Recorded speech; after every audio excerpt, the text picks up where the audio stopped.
Are there any constituency statements by honourable members? And I call the member for Brisbane. Thank you, Deputy Speaker. Sorry, I'm a bit out of breath. I just ran up. In 2019, a 20-year lease was issued to Crushers Leagues Club for the Stafford Bowls Club site. Wow, I'm really out of breath. By 2022, they were no longer able to proceed nor fulfil the conditions of the lease and failed to maintain the site, resulting in it becoming unkept and increasingly dilapidated.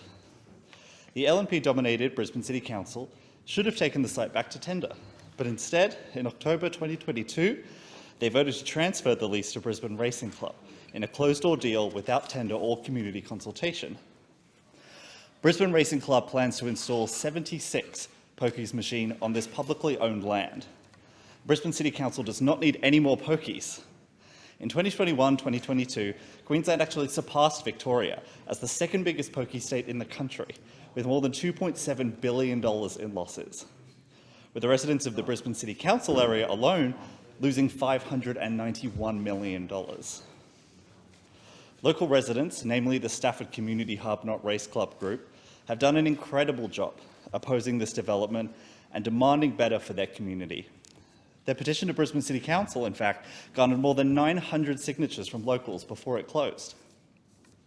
And in February of this year, my office wrote to the Brisbane City Council and the Queensland Government, amplifying these residents' concerns and calling out our government's gambling problem, including advocating for the Queensland Attorney-General and Office of Liquor and Gaming to deny Brisbane Racing Club a gambling licence for the site. But alarmingly, I'm hearing reports from the community that the Queensland Government's Commissioner for Liquor and Gaming might actually waive the standard requirements for gaming licences that they submit for a community impact statement and advertising to seek community consent. Over the last few years, the LNP has accepted thousands of dollars in political donations from Brisbane Racing Club, resulting in 3 sitting LNP councillors abstaining from the vote to transfer the lease to the club last October due to that perceived conflict of interest. In fact, both Labor and the LNP have accepted more than $9 million in donations from the gambling industry over the last 2 decades, with political donations from the gambling industry amounted to $2.165 million in the last year alone, representing a 40% increase on the previous year. This is legalised corruption. Is it any wonder these decisions are made behind closed doors? It's understandable that the Stafford community feels absolutely betrayed by the LNP Council and the Labor state government regarding the site. The Greens don't accept corporate donations, including from the gambling industry. And I'll be continuing to support local residents who are fighting for a better outcome for the Stafford community, as well as the Greens campaign to clean up our democracy. The member for Richmond. Thank you, Deputy Speaker. And I rise today to talk about Feros Care's decision to close their Byron Bay village. Now, Deputy Speaker, this is a residential aged care facility, but it is so much more than that. This is home for the 36 residents who live there, and for many of them it's been their home for a considerable period of time. For some, it has only been their home for a short period of time, and it has been such a distressing period in which Feros Care announced the closure of this village. It was announced in such a sudden way, and it's caused a huge amount of distress.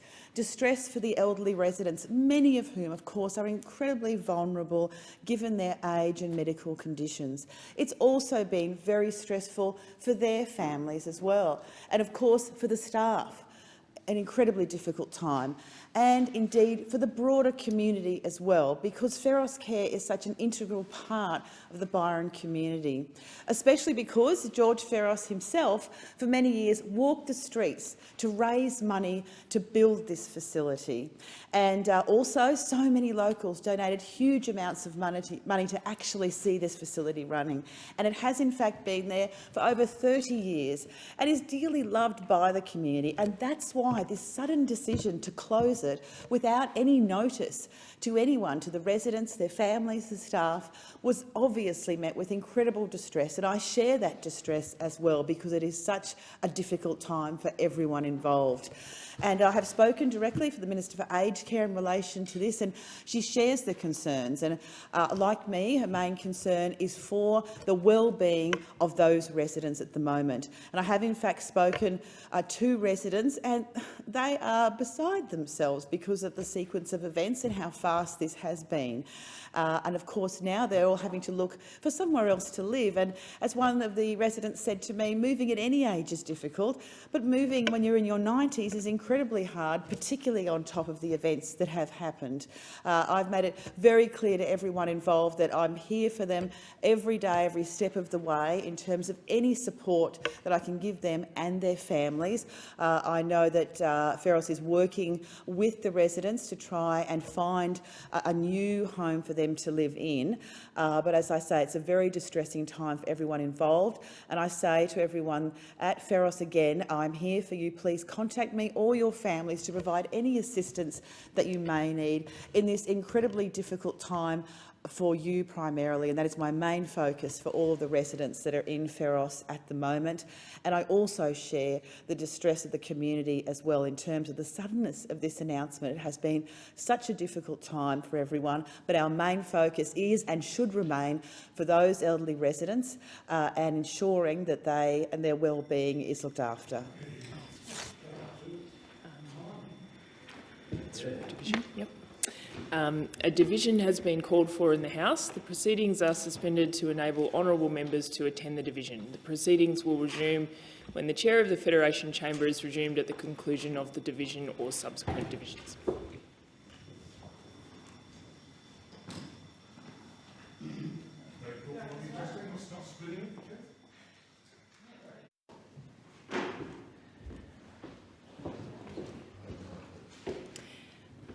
Constituency statements by honourable members, and I call the member for Menzies. Thank you, Deputy Speaker. Sometimes the things that we do in our electorate and the things that we do here have a connection that we didn't realise. And there's two that connected for me. The first was a Pink Stumps Day by the Warrandyte Cricket Club. It's an event put on in support of the McGrath Foundation and their support for women with breast cancer. When I walked into that room, it was a sea of pink balloons, women dressed in pink, and to the people, the wonderful women who put that on, I want to congratulate you and thank you for all that you do. And the speakers, many of whom are suffering from breast cancer themselves or have family and friends who are suffering from breast cancer, you are nothing short of inspiring, and it was a fantastic event. And then at the International Women's Day breakfast, an event put on by Sarah Collins and her team, there was a panel with Major General Anna Duncan, Senator Hume and Claire O'Neill. And all three women spoke about resilience. And Major General Duncan said something that made me think about that event at the Warrandyte Cricket Club. She said that in her dealings in defence for the support to COVID Assist and the bushfires, she made this observation, that where communities have strong volunteerism, they're more resilient. And I think that's a really important thing for us to think about. And when I think of that football club and what they do coming together, that is a resilient community. And they're not just resilient through their sporting clubs, but they're resilient through the 4 CFAs, Warrandyte North CFA, Warrandyte CFA, Warrandyte South and Wonga Park. But there's so many other volunteer groups that make my community resilient. Groups like CareNet, Manningham Toy Library, Doncare, SES Manningham, who celebrated a significant anniversary, the Rotaries, the Lions Clubs, the Cubs, the Scouts, all of you make our community more special. And so when I speak at citizenship ceremonies, we talk about the rights and obligations that come with being a citizen, but there's wonderful opportunities that come with being a citizen. And there's no better opportunity than joining a volunteer organisation and giving back to your community, because you will benefit from it. Our community will benefit from it.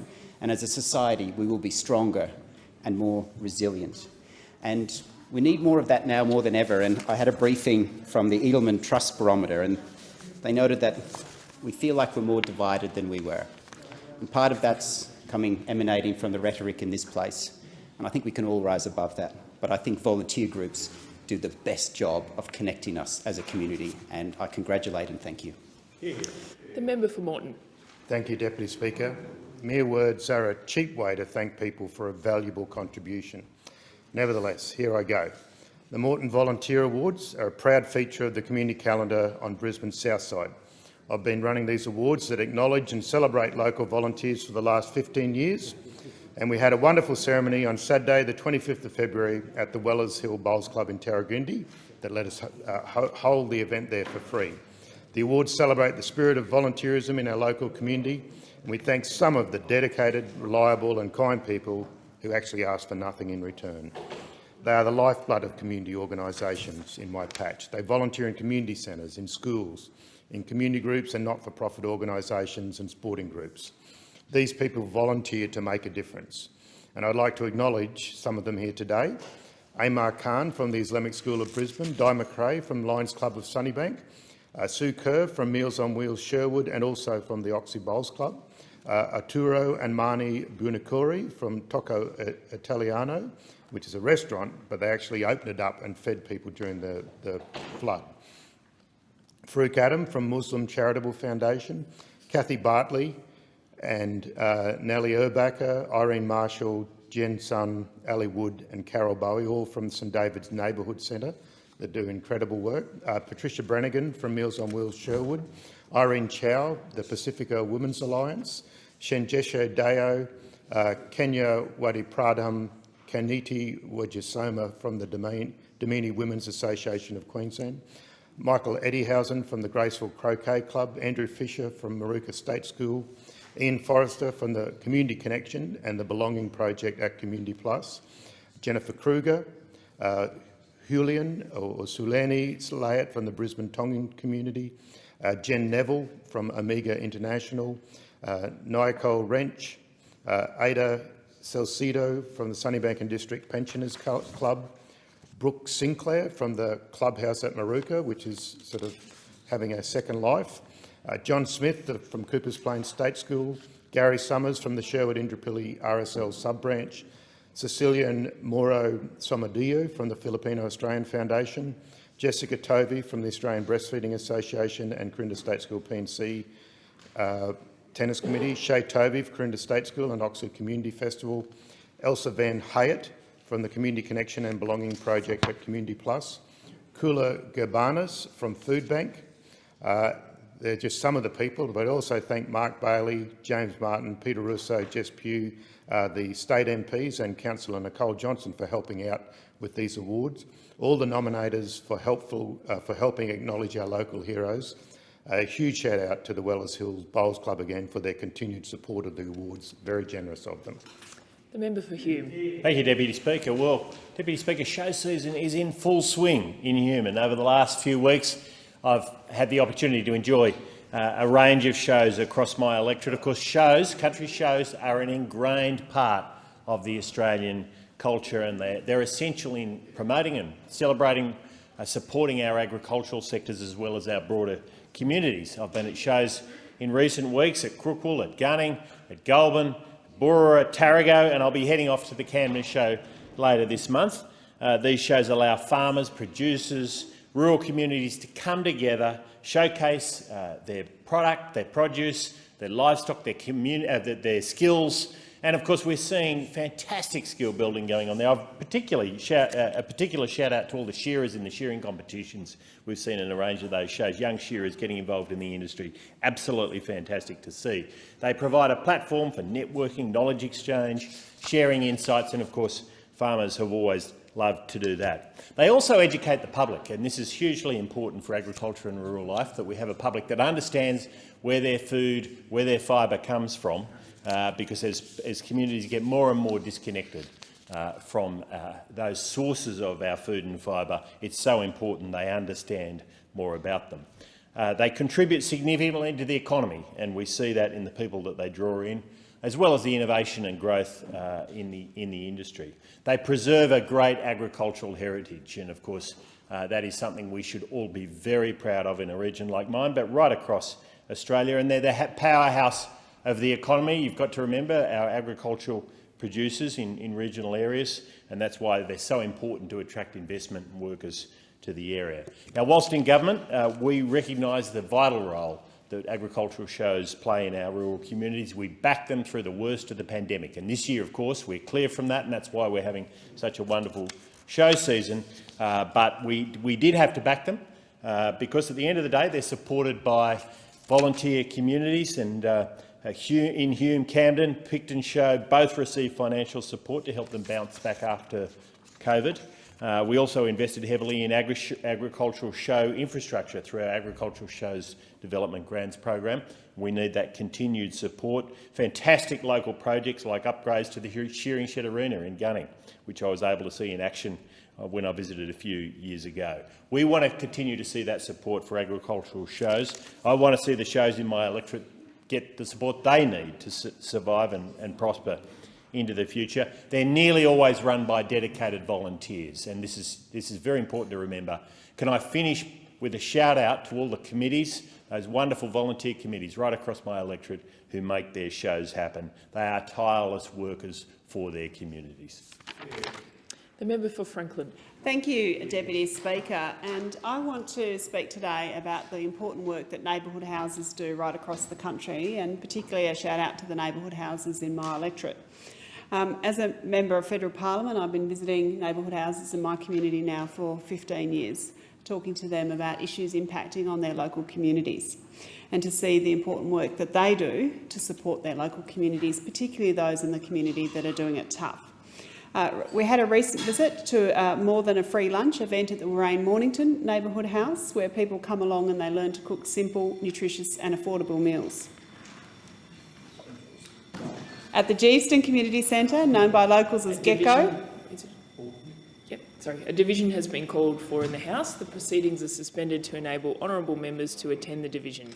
The proceedings will resume when the chair of the Federation Chamber is resumed at the conclusion of the division or subsequent divisions.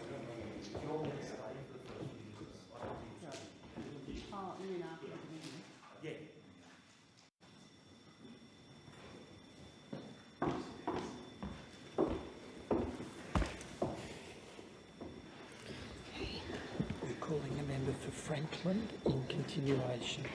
The member for who? All right. Franklin in Okay. continuation. I call the member for Franklin in continuation. Thank you, Deputy Speaker. At the Geeveston Community Centre, known by locals as Gecko, I heard how the centre is helping one particular young community member who's working hard to complete her high school education and regularly travels to Gecko to use the internet access to attend classes remotely.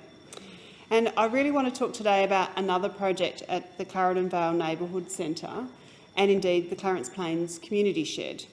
It's a program called Petit Angels. It's about essentially little coffins for stillborn babies. The group, the Community Shed, builds the little wooden coffins, and they're decorated by locals at the Community Shed. Sue and Marie and the group of volunteers painstakingly line the coffins, and they go to the Royal Hobart Hospital to parents who've experienced the tragic miscarriage of a child before the 20-week gestational period who otherwise wouldn't have access to such a service. Parents who are often dealing with these horrific circumstances, of course, often feel isolated and alone, and it's not often talked about openly, but the grief and the loss is very, very real, and these handmade bespoke coffins go a long way to providing dignity and respect to the baby that is lost, but also to the parents and the family who are working through their trauma. This is a terrific project that has been run by this community group. They've recently been fundraising to buy an embroidery machine to help create the interior linings of the little coffins, and to allow Sue, who does most of the embroidery work, to pass on her extraordinary skills to the others, so that they can scale up their operation to provide more coffins to the hospitals because they're so critically needed. I was pleased to personally support this project. We also contacted some of the local funeral homes, who I'm pleased to say are now supporting the project, and I want to thank Millington's Funerals and Philip Stevens Funerals and other members of Parliament who have joined to make a donation towards the cost of the new embroidery machine. It's so wonderful to see my local community, particularly this local community, giving back to others, and I want to see this project really grow and expand, and I want to have a big call out to the neighbourhood centres and community centres right across our electorates. Thank you. I give the call to the member for Wannon. Thanks, Deputy Speaker. And I rise today to ask some very serious questions on behalf of the community of Portland in my electorate and broader southwest Victoria. On the 27th of February, the helipad next to Portland District Health was closed. Now, this followed the suspension of the use of the helipad before Christmas. Now, this helipad came into operation in 2014. It came into operation because the community fundraised and agitated to get a helipad in the centre of town, because before then patients had to go to and from the Portland Airport, which is about a 25-minute, 30-minute drive. There are about 2 flights a week in and out of the helipad next to Portland District Health. It is a vital community service, and the community has been left in the dark as to why it's been closed and what is being done to reopen it. Now, it seems that it has been closed because there was a CASA regulation which is now in force, which has meant that the type of helicopters which are used now by air ambulance can't land at this specific helipad, and it's meant to have impacted other helipads. So what I would like to know is, what is the Albanese Labor government doing to help and support the local community deal with this CASA regulation? CASA is a federal body, it's a federal regulator, and when it makes these types of decisions, obviously the government has to be on top of them and make sure that it doesn't impact local communities. I've spoken to the hospital CEO, and I've also spoken to the local government in the area to make sure that they're aware and doing everything they can to fix this issue. But I would like to know what the Albanese Labor government are doing to assist Portland District Health, to assist the Shire address this issue, because every week that goes on that we're not allowing flights into the helipad next to Portland District Health is a week, is a day where you are putting those in the community at risk, because the time that it takes to get out to Portland Airport compared to a helicopter coming into Portland District Health could be the difference in saving someone's life. I hope that we will be able to get this fixed, and I hope that the Albanese Labor government will be able to play its role to get this helipad opened as quickly as possible. I give the call to the member for Hasluck. Deputy Speaker, art represents who we are as human beings and who we are together as a society. On Monday the 20th of February this year, I hosted an arts roundtable at the Midland Town Hall in Hasluck, attended by the Honourable Tony Burke, the Minister for the Arts. We had representatives from the full spectrum of art, media, screen, music, craft and writing. It was incredibly hot that day, but it didn't stop the attendees turning out in force to learn about the government's commitment to our arts, but also for the Minister to hear their ideas and their vision of telling our nation's stories through many mediums.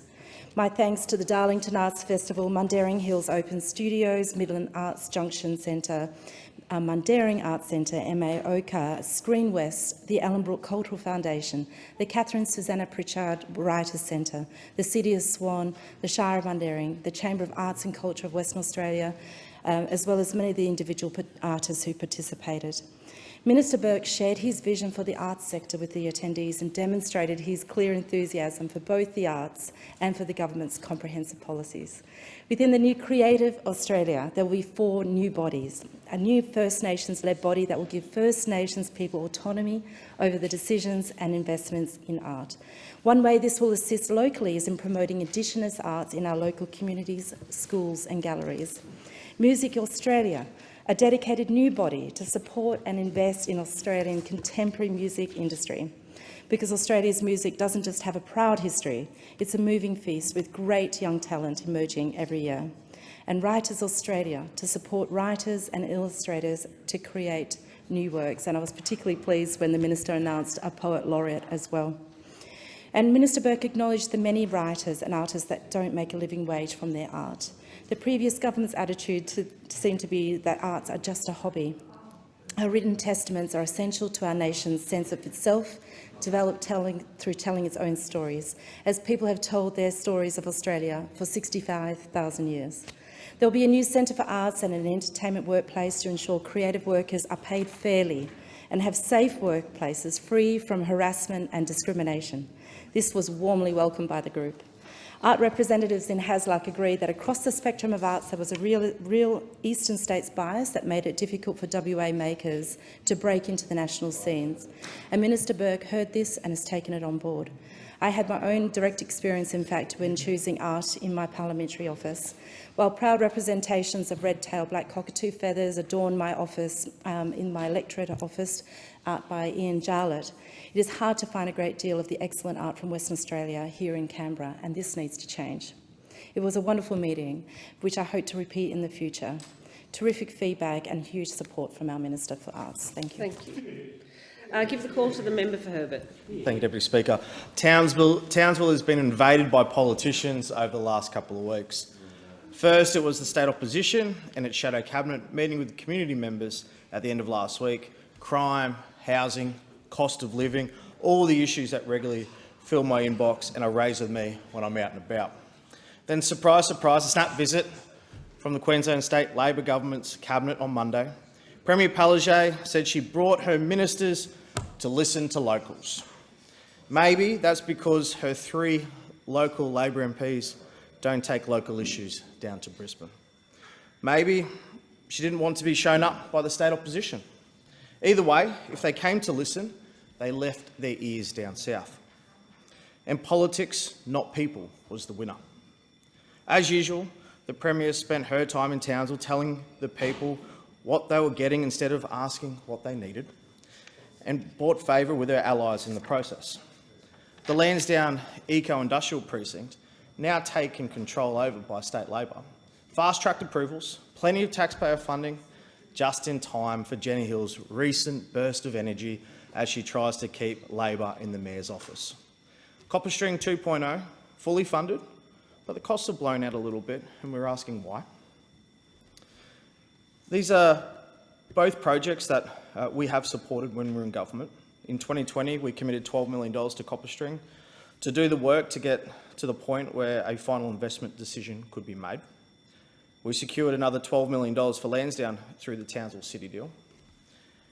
But people tell me they're sick of Townsville being treated as a political plaything for Labor. Here's a perfect example. Instead of letting their constituents know about their great Copper String announcement on social media, the local Labor MPs made it all about the state opposition and how they somehow refused to back it in.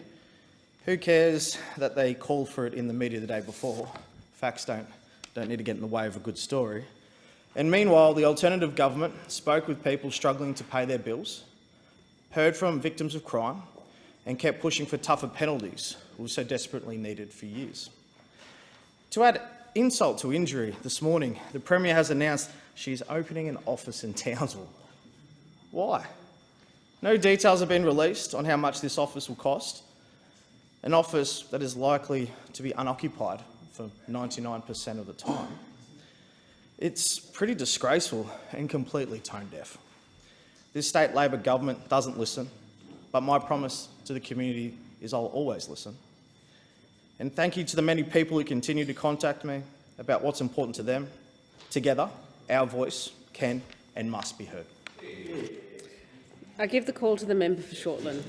Thank you, Deputy Speaker, and I'm thrilled to be able to update the House for the first time in 2023 on some truly remarkable achievements from the people of Shortland. 9 residents of Shortland were recognised in the Australia Day Honours List, and it's a privilege to acknowledge and thank them for their service to our community. Professor Claire Collins AO was awarded an Officer of the Order of Australia for her distinguished service to nutritional health and dietetics research and to scientific organisations.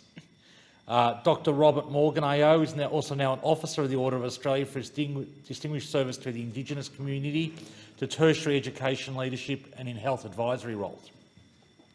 Mrs Nancy Dwyer AM is a member of the Order of Australia for significant services to netball. The following have all been recognised with medals of the Order of Australia: Mrs Jennifer Butters, OIM, for services to the community through charitable organisations; Mrs Diane Lindsay Simpson, OIM, and Mr Peter Simpson, OIM, for their services to the performing arts as entertainers; Mrs Dawn Lovett, OIM, and Mr John Lovett, OIM, for their services to community health; and Mr Alan Rankin, OIM, who I've known for many years for his services to business and engineering, and that's after a distinguished naval career. Shortland is home to some of the best beaches in all of Australia, and I'm very proud also that two of my younger constituents, Kyla Rains and Jackson Woolnough, recently competed in the Lake Mac City Pro Junior, which was held at Redhead Beach, one of my family's favourite beaches, I might add. Congratulations, Kyla and Jackson, on taking part in this competition, and good luck with your future surfing endeavours. I also acknowledge Simon Hoffman of Belmont, who is currently in Spain competing to qualify in the 49ers 2023 World Cup, which is in the lead in event to qualify for the next Olympic Games. And so I send him Shortland's best wishes as well. I'm very proud of the people of Shortland, who I have the privilege to represent in this place, and those I've recognised today are amongst the finest of them. Finally, Deputy Speaker, I send my best wishes to my state Labor colleagues for the upcoming New South Wales election.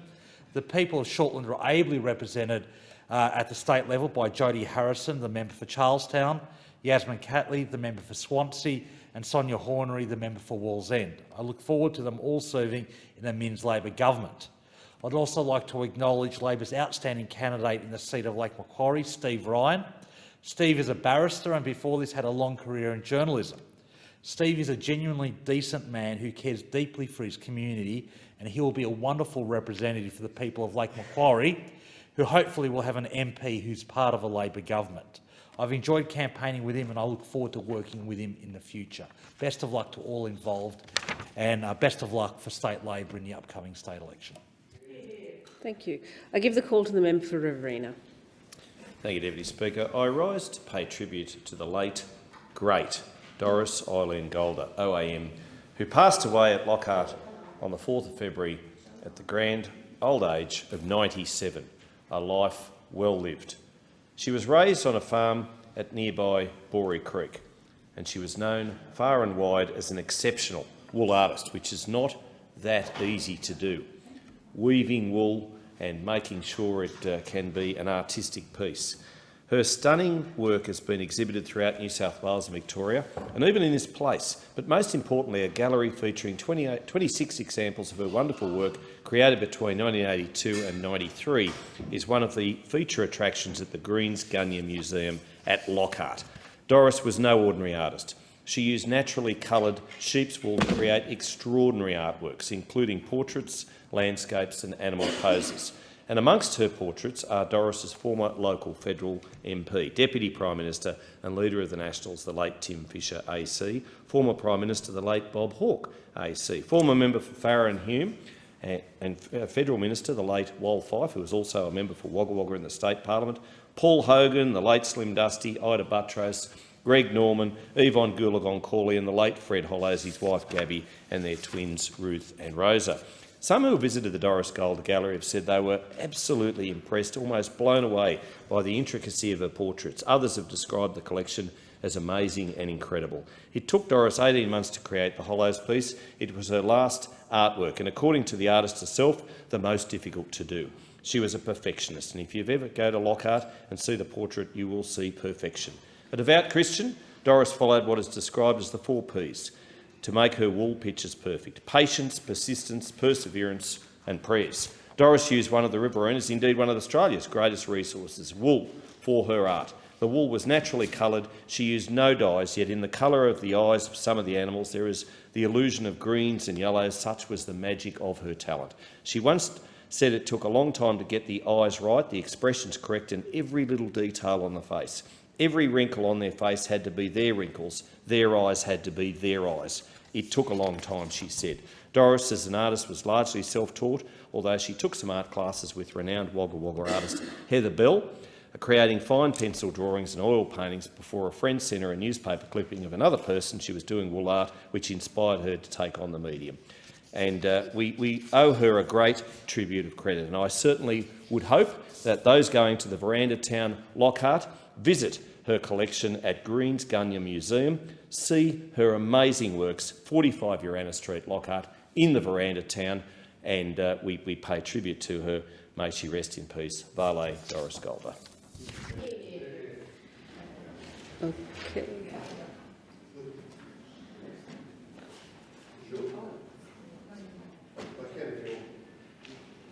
Okay. I give the call to the member for Solomon. Thanks, Deputy Speaker. When war came to Darwin skies 81 years ago, a city's fate rested in the hands of a few patriots. They were outgunned, the enemy was overhead, and reinforcements were far away. With nothing but their arms to save the innocent from terror raining down, their anti-aircraft guns and rifles fired back at hundreds of screeching Japanese aircraft that were strafing and bombing them, the port and civilians, as well as killing an estimated 236 people and reducing buildings in Darwin to rubble. This first of 90 air raids on our homeland during the Pacific War left an indelible mark on our nation's psyche. The attack was designed to make us feel strategically isolated and cut off from our allies, but it backfired. While on an extended visit to the Northern Territory to tour our defence facilities, Assistant Minister for Defence, Matt Thistlethwaite, reflected on the bombing at the Adelaide River War Cemetery on the 20th of February.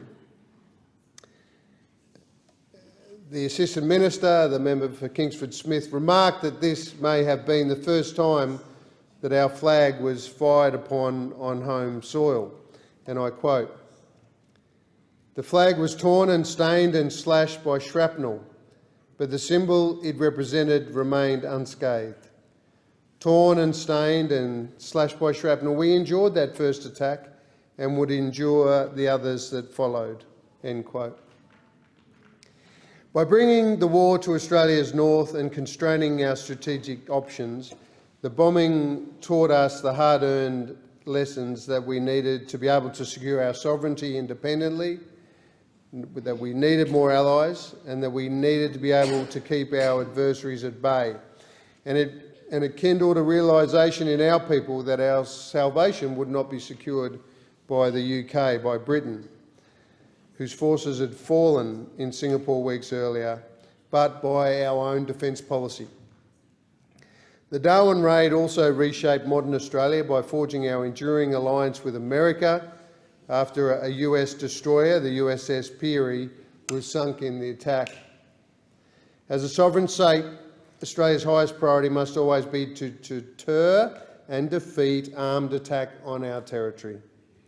The bombing of Darwin reminds us of the high costs of failure and why we must work tirelessly to grow our defence force and work with our allies to learn the lessons of our darkest hour. Thanks, Deputy Speaker. Thank you. I give the call to the member for Casey. It was wonderful to invite Shadow Minister for the Environment, Senator the Honourable John O'Duniam, to Casey recently to show him our magnificent part of Australia. And we hosted a roundtable in Olinda with many environmental issues being discussed, from endangered species to weed and pest control, deer control, fire management, the need to support and promote volunteering, and the passion for our environment and community that was clear to see from all of those in attendance. And I would like to thank representatives from the Friends of Sherbrooke Forest, Sherbrooke Lyrebird Survey Group, Monbulk Landcare, Northern Yarra Landcare Group, the Bungaluk Creek Wildlife Shelter, Fly-by-Night Bat Clinic, the Friends of Sassafras Creek, the Olinda Creek Landcare Group, Friends of the Helmeted Honeyeater, the M-Train Fire and Community Safety, and Southern Dandenongs Landcare Group, not just for attending, but for their passion and dedication and volunteering time to our environment and our community. After the roundtable, we visited Hillsville Sanctuary, and the sanctuary isn't just a big contributor to local tourism, it's doing incredible work to fight extinction. And it was great to visit the Fighting Extinction Aviary to hear about the sanctuary's work in breeding and releasing the helmeted honeyeater, as well as swift and orange-bellied parrots. The helmeted honeyeater is only found in one pocket of the world, and that's right in my community of Casey at Yellingbo, We are so fortunate to have environmental groups and the Hillsville Sanctuary fighting for our local wildlife and environment. This June will be 2 years since the devastating storms that hit the Dandenong Ranges and surrounding communities in my electorate of Casey. The impacts to the Hills communities are still evident and the recovery is ongoing, particularly in Kalorama, the epicentre of the storm. Many of my constituents are still trying to rebuild, such as Jan and Philip and Paul from Kalorama, who I had the opportunity to visit their houses, and they're facing many hurdles in rebuilding those houses. And they raised with me the need for continued support for residents, including ongoing mental health support, particularly for our youth, as we continue to deal with the traumatic events of that evening. I also visited Natalie and Lee Guest, other Kalorama residents who are trying to build a new home where their previous home was located after it was destroyed in the storms. However, their planning permit was denied due to bureaucratic planning schemes and policies. Their property was declared uninhabitable because of a potential 1 in 100,000 year landslip risk. As I said, they are trying to build a new home where their previous home was located, same place, same location. And I'm calling on the Victorian State Planning Minister to intervene and resolve this unacceptable situation. Thank you. I give the call to the member for Tangi. Thank you, Deputy Speaker. At every stage, from the moment a child is born, all a parent wants to do is to raise their child well, to teach them right and watch them grow into their potential, whatever that may be. Tangi is the home to many hardworking families, each who will benefit under this government and its desire to deliver for all Australians. I'm so proud to stand in this House, excited about a positive change through the passing of the Paid Parental Leave Amendment Bill in the Senate. This is such a welcome development for growing families. It is hard raising a young family. I have had multiple careers in my life and had to face many challenges with my wife. We brought up 3 children during a time where parental leave did not even exist. The challenges of looking after a small child is not lost on any parents. We all have sleepless nights. We cannot overlook the critical role that paid parental leave plays in supporting families during this special time. This legislation ensures that parents can access paid parental leave more easily, allowing them to spend more time bonding with their newborn child and less time worrying about how they will make ends meet.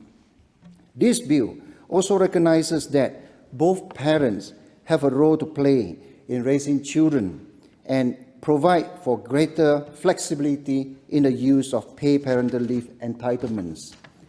This is a critical step forward in our effort to promote gender equality and ensure that all parents are able to take an active role in the early year of their child's life. My constituents are already very excited at the prospect of being able to have access to this. This is a part of Labour commitment to support Australian families with the cost of living. I'm proud to be part of a government that is committed to supporting families and recognises the importance of paid parental leave in achieving this goal. I want to commend Minister Risov for listening to the concerns of parents across the country. The Minister has acted decisively to make the changes necessary to provide the support that parents need. In conclusion, I want to say thank you to all my colleagues who worked so hard to make this legislation a reality. Together, we have made a positive difference in the lives of families across Australia. Thank you. Thank you. I give the call to the member for Mayo. Thank you, Madam Speaker. In the past 3 months, many constituents have written to me expressing their deep concerns about losing access to Trove. These constituents have provided me with examples of how they utilise Trove for the resources and the research and in some cases produce historical content for their local community. So I thought I'd like to share some of these important stories, just so we all have a really good understanding of how important Trove is and the impact it could possibly have if the funding is cut. These groups maintain local history archives used through Trove, including the Macclesfield History Group, who use Trove to maintain their history website. The Malang Railway Museum, who locate and preserve relics from our past. The Victor Harbour Local History Group, who host tutorials for local residents regarding the use of Trove to research their own family histories. One constituent from Coromandel Valley, who was previously involved with the South Australian Education Department, conveyed to me how Trove has allowed him to keep his brain stimulated through retirement and facilitate access to library archives for school children in their homes. Another constituent from Strathallan used Trove to trace her family history from their arrival in South Australia in 1839, just 3 years after the establishment of the South Australian colony. Trove enabled her to investigate various family members' involvement in the Vietnam War, to which she was previously unaware. A constituent from Encounter Bays utilised Trove for several years to write and publish books on the local football and SANFL football clubs, and the establishment of Victor Harbour. This constituent shared with me their real fears of being unable to complete this research if Trove funding is cut, jeopardising years of research and creation. Trove is widely used by a significant cohort of musicians in my electorate. One constituent in Lenswood notes that Trove enabled him to research theatre productions and locate CDs relating to genres of Australian music, from classical to folk to progressive rock. And my constituents in Kangaroo Island also enjoy Trove's resources to enhance their knowledge of the history of shipping around the island. This has assisted their community group in seeking out and collecting maritime artefacts to display in a boathouse museum visited by school children and tourists alike. Madam Speaker, Trove funding is under threat. Now, we've heard some very positive words from the Minister when I asked him a question in question time, but there is no guarantee of funding beyond July. We know people are doing PhDs, they're halfway through their PhDs, they rely on Trove. Trove is a national treasure, and it's a treasure that we can't afford to lose. And I would implore the government to come out now, to come out early and guarantee this funding. Thank you. I give the call to the member for Kingsford Smith. Thank you, Speaker. The fight to save and protect Little Bay from overdevelopment is back on.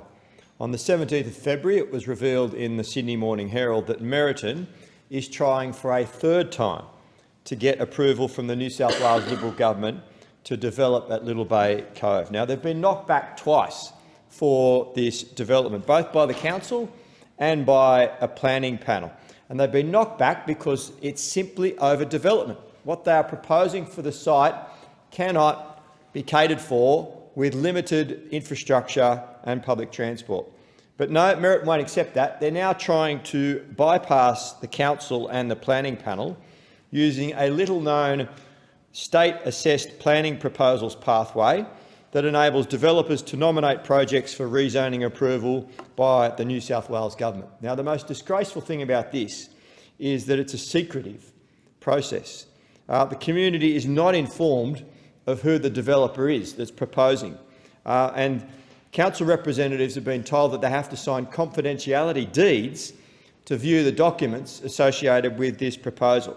That is disgraceful. The community deserves to know who the developer is for this proposal and what they are proposing.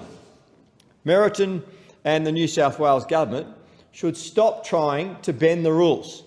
There is a long-established master plan for this site that has community support and allows development to 5 stories. It is reasonable and within the character. Every other developer has had to develop to those guidelines, so should Meriton. 17 stories, as proposed by Meriton in their last proposal, is overdevelopment. There is inadequate infrastructure, particularly public transport, to cater for that number of increase in residents. I want to congratulate the Save Little Bay Group, who recently uncovered an FOI, a letter that was sent by the CEO of Meriton, Harry Triguboff, on the 30th of June 2022. It contains some remarkable findings. It says, quote, "For many years we are trying to develop Little Bay. A few years ago I was told by the planning department that a state lead precinct will be made for the whole area, the prison, the Housing Commission and me." It goes on to say, quote, "I consider this to be a fair proposition and I am waiting for your reply. For you to prepare the plan, you don't need to have another site for the prison, buses or trains. But if you want to prepare them, we can all start moving. You need the money and we need the money too." It is unbelievable. This guy is a billionaire and saying that they need the money. It is pure greed, pure greed. And our community should not be ridden roughshod over by the New South Wales government and by Meriton. This proposal should be rejected because it is overdevelopment. Thank you. I give the call to the member for Sturt. Thank you, Deputy Speaker. And we understand, particularly through media reports, that it is very imminent that our Prime Minister will be meeting with the US President to make an announcement within the AUKUS framework around the pathway for our future nuclear submarines. And as a member from the City of Adelaide, I'm very interested and anxious to see this announcement and to get some certainty around that program. Of course, it was the Morrison government that struck this historic AUKUS deal. The most eye-catching part is unquestionably having hunter-killer nuclear-powered submarines in the Royal Australian Navy, but of course there are a lot of other opportunities and elements to technological collaboration that we can bring with our allies, the United States and the United Kingdom. There are opportunities for Australian technology and commercialisation. There's also enormous capability opportunities for our armed forces to access technologies that have significant restriction upon them, understandably, particularly by the United States. And whilst we've always been a very trusted partner, this takes things to the next level. But as I say, the most tantalising capability outcome for our armed forces is nuclear propulsion submarines. And of course, what's very important, not only within the capability gain of that, is the Australian industry outcome of that decision. And I look forward to and frankly expect that we will have confirmation that these 8 nuclear submarines, that the number will still be 8, and that Adelaide will be the manufacturing centre for all 8 of those boats. We have a very proud shipbuilding industry and history in South Australia, but the future, if promises are honoured, is even more exciting. And beyond question, Adelaide will be the shipbuilding centre of the Southern Hemisphere, the most sophisticated shipyards for surface and submarine vessels out there at Osborne. I've visited there regularly, and it fills me with such great pride to see the work that Australian workers, Adelaide workers, many of whom who live in my electorate of Sturt, are doing on the programs that are already there, particularly the BAE frigate, Hunter-class frigate program. But the submarine, the future submarines, are clearly going to be the jewel in the crown, and that is from an industry point of view as well. Clearly, working with nuclear technology, nuclear reactors, means that we need very significant, stringent regulatory safety measures in place, but they present an excellent opportunity that, because we need to invest in that capability, that there are civilian opportunities for nuclear generation that are dramatic cost reduction because of the change in framework that will have to happen through us having small modular reactors in the belly of 8 submarines. Out at Adelaide, exciting times, and I look forward with anticipation to those commitments being made by the Prime Minister in the days ahead. Thank you. I give the call to the member for Corangamite. Thank you, Deputy Speaker.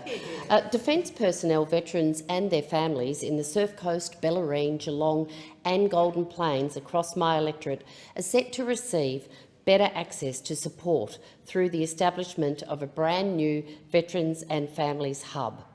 Now, this hub is going to be an amazing opportunity for veterans to get the help and support they need, and the Albanese government is doing that.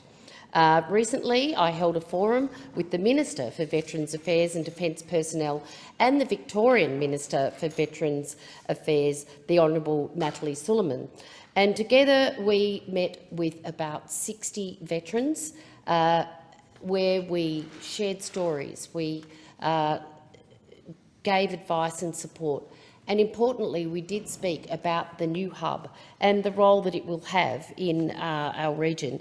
It will provide tailored services, including support to civilian life, which can be very challenging, advocacy services, social connection, physical and mental health services, and a range of community activities, including volunteer and sporting opportunities.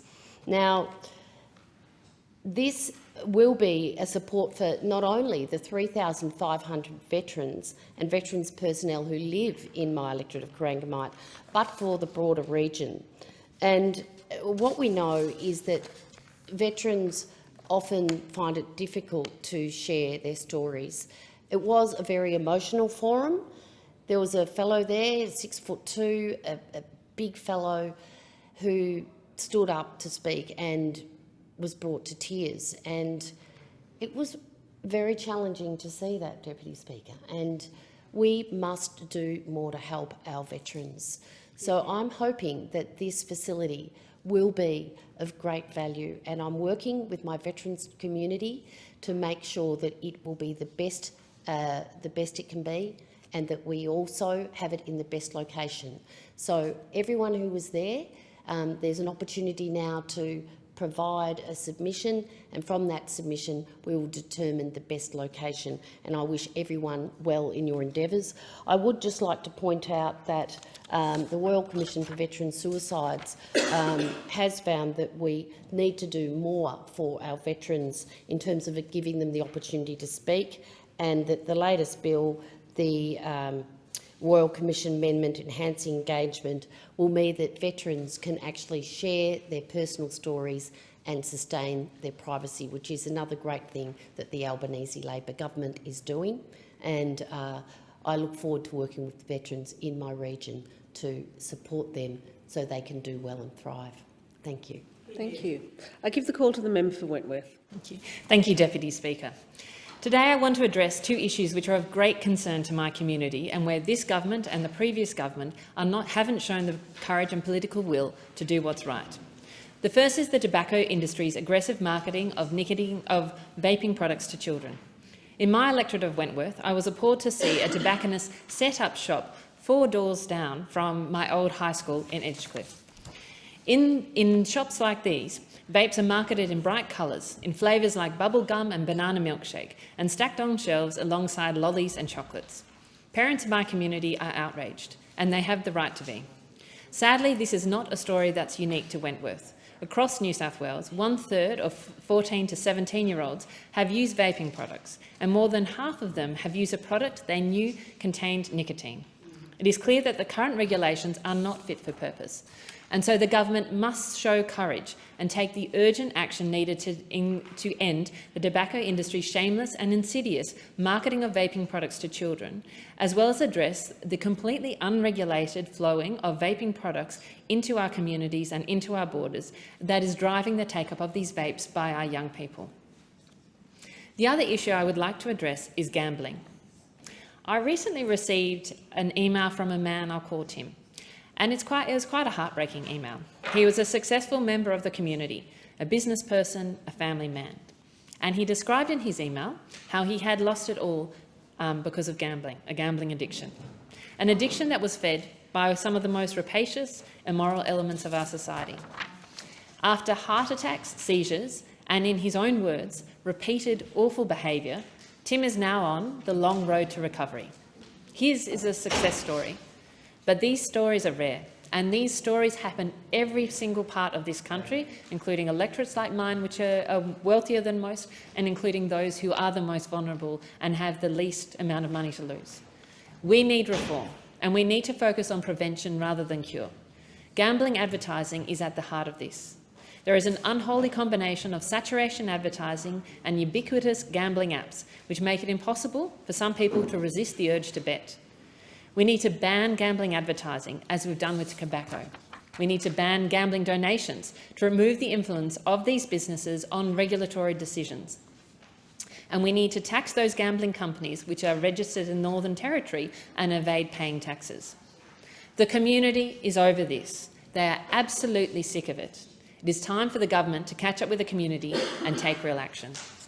Thank you. I give the call to the member for Lawler. Why, thank you, Deputy Speaker, and it's a pleasure to see you chairing in the Federation Chamber. The electorate of Lawler and the community that I represent has an extraordinary challenge and an extraordinary opportunity. We have people coming from all over the world, have had people coming from all over the world for 40 years.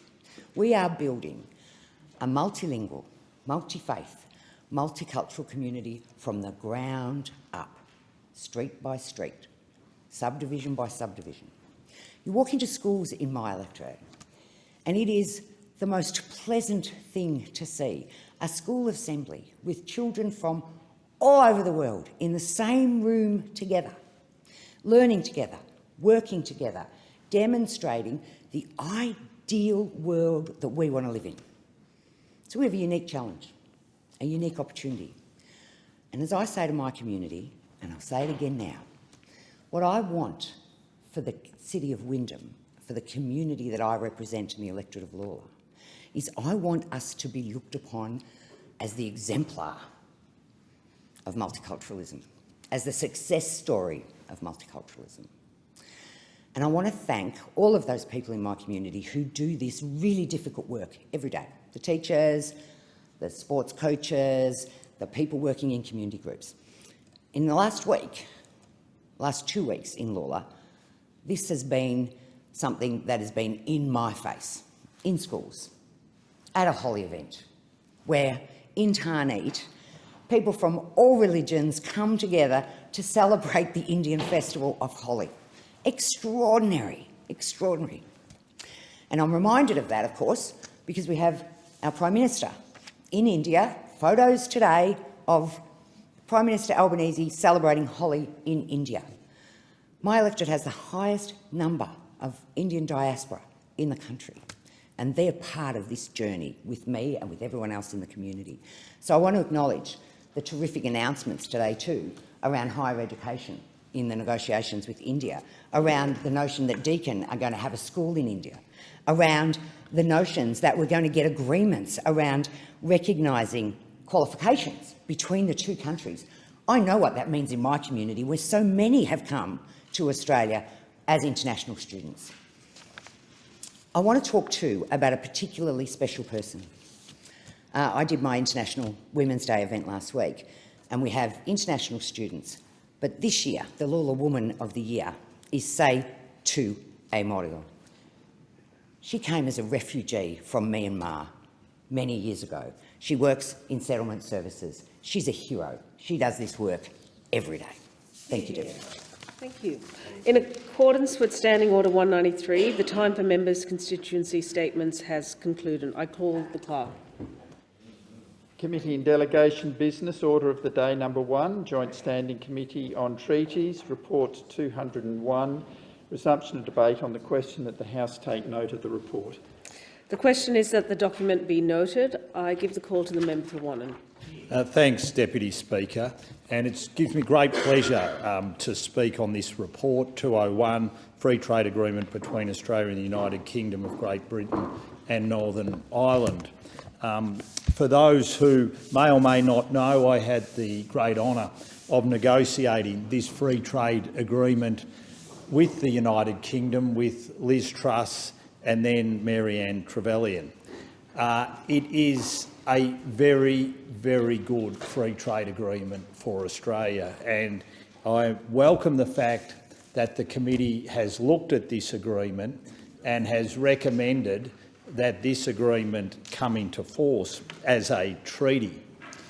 As the report clearly outlines, there are significant aspects of the Australia-UK FTA for Australia, and 2.14, some of these are detailed.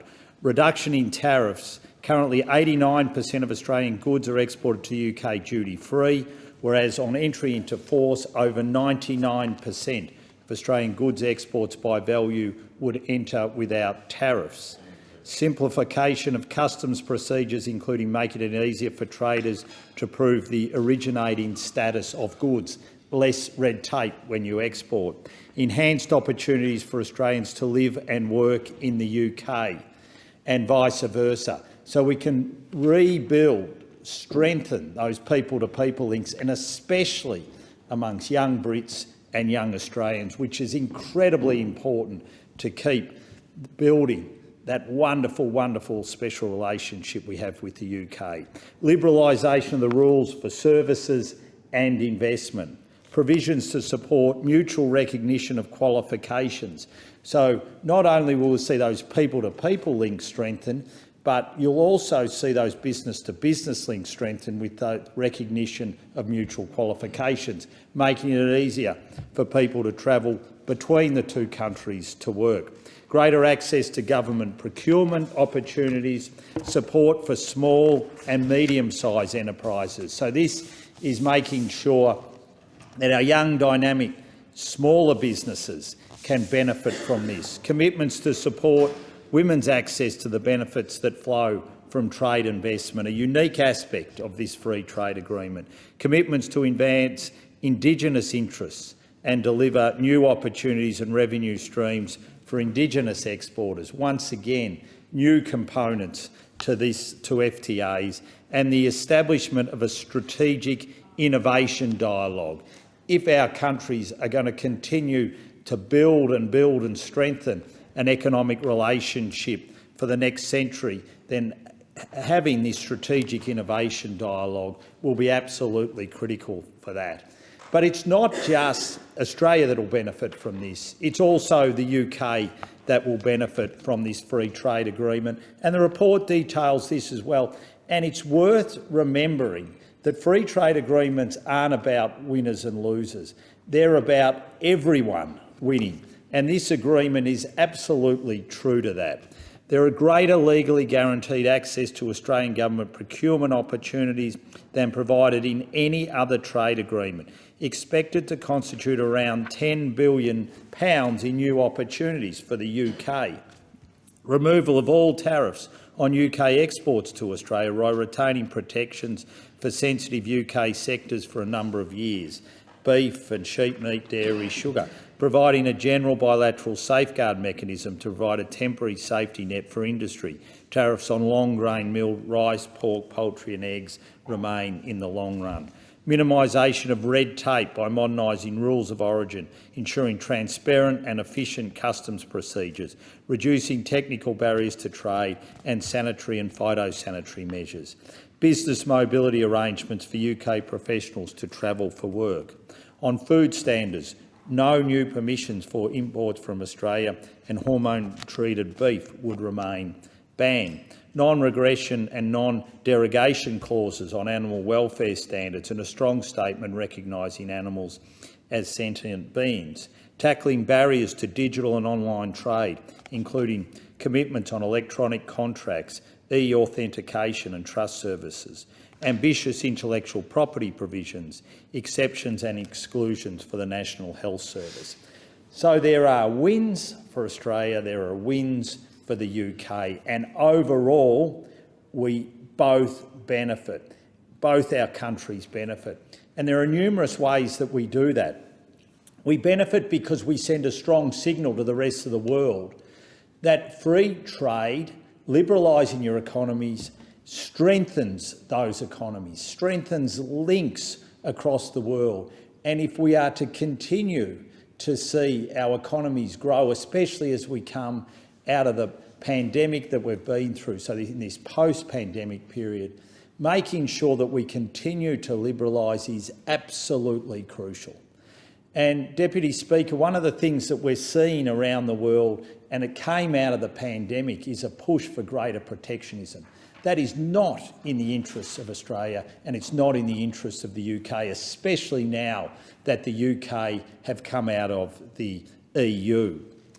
What this agreement does, above all else, is make sure that those economic links between our two economies will now continue to grow for the foreseeable future. For those of us with long enough memories, we remember what happened when the UK entered the EU in the early 70s, cut itself off economically from Australia. And that caused a lot of hardship, especially in the Australian agricultural sector. But this agreement rights that wrong, and in particular will provide access for Australia's agricultural sector, the like of which it hasn't seen since before the early 70s. Access for our beef, for our lamb, access for our sugar producers, access for our dairy producers, access for our rice growers. And I'll just give you one example of how this will benefit both countries. We will now be able to ship sugar out of Queensland, across to the UK, up the Thames, to a sugar mill in the UK, where they will turn that sugar into products such as golden syrup. So adding manufacturing value in the UK, adding export value here in the UK, in Australia. A true win-win outcome. Deputy Speaker, this negotiation was difficult because it was done during the pandemic. It meant that the normal consultations, the normal negotiations that you would undertake, especially in face-to-face meetings, couldn't take place.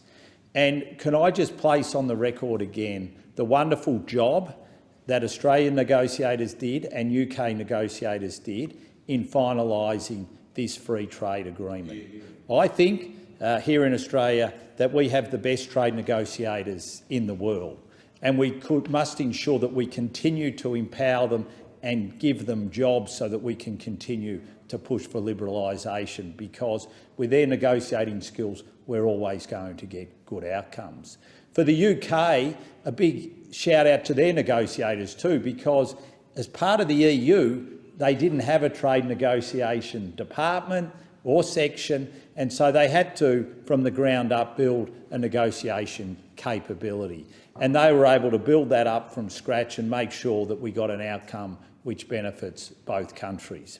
Can I also give a big shout out to Liz Truss, the UK Trade Minister, who I negotiated the interim deal, which basically was the framework that we then made sure was recognised and respected in the final agreement, and also to Anne-Marie Trevelyan, which I sat down and dotted the I's, crossed the T's and made sure that what had been agreed in principle was finalised correctly in the final product.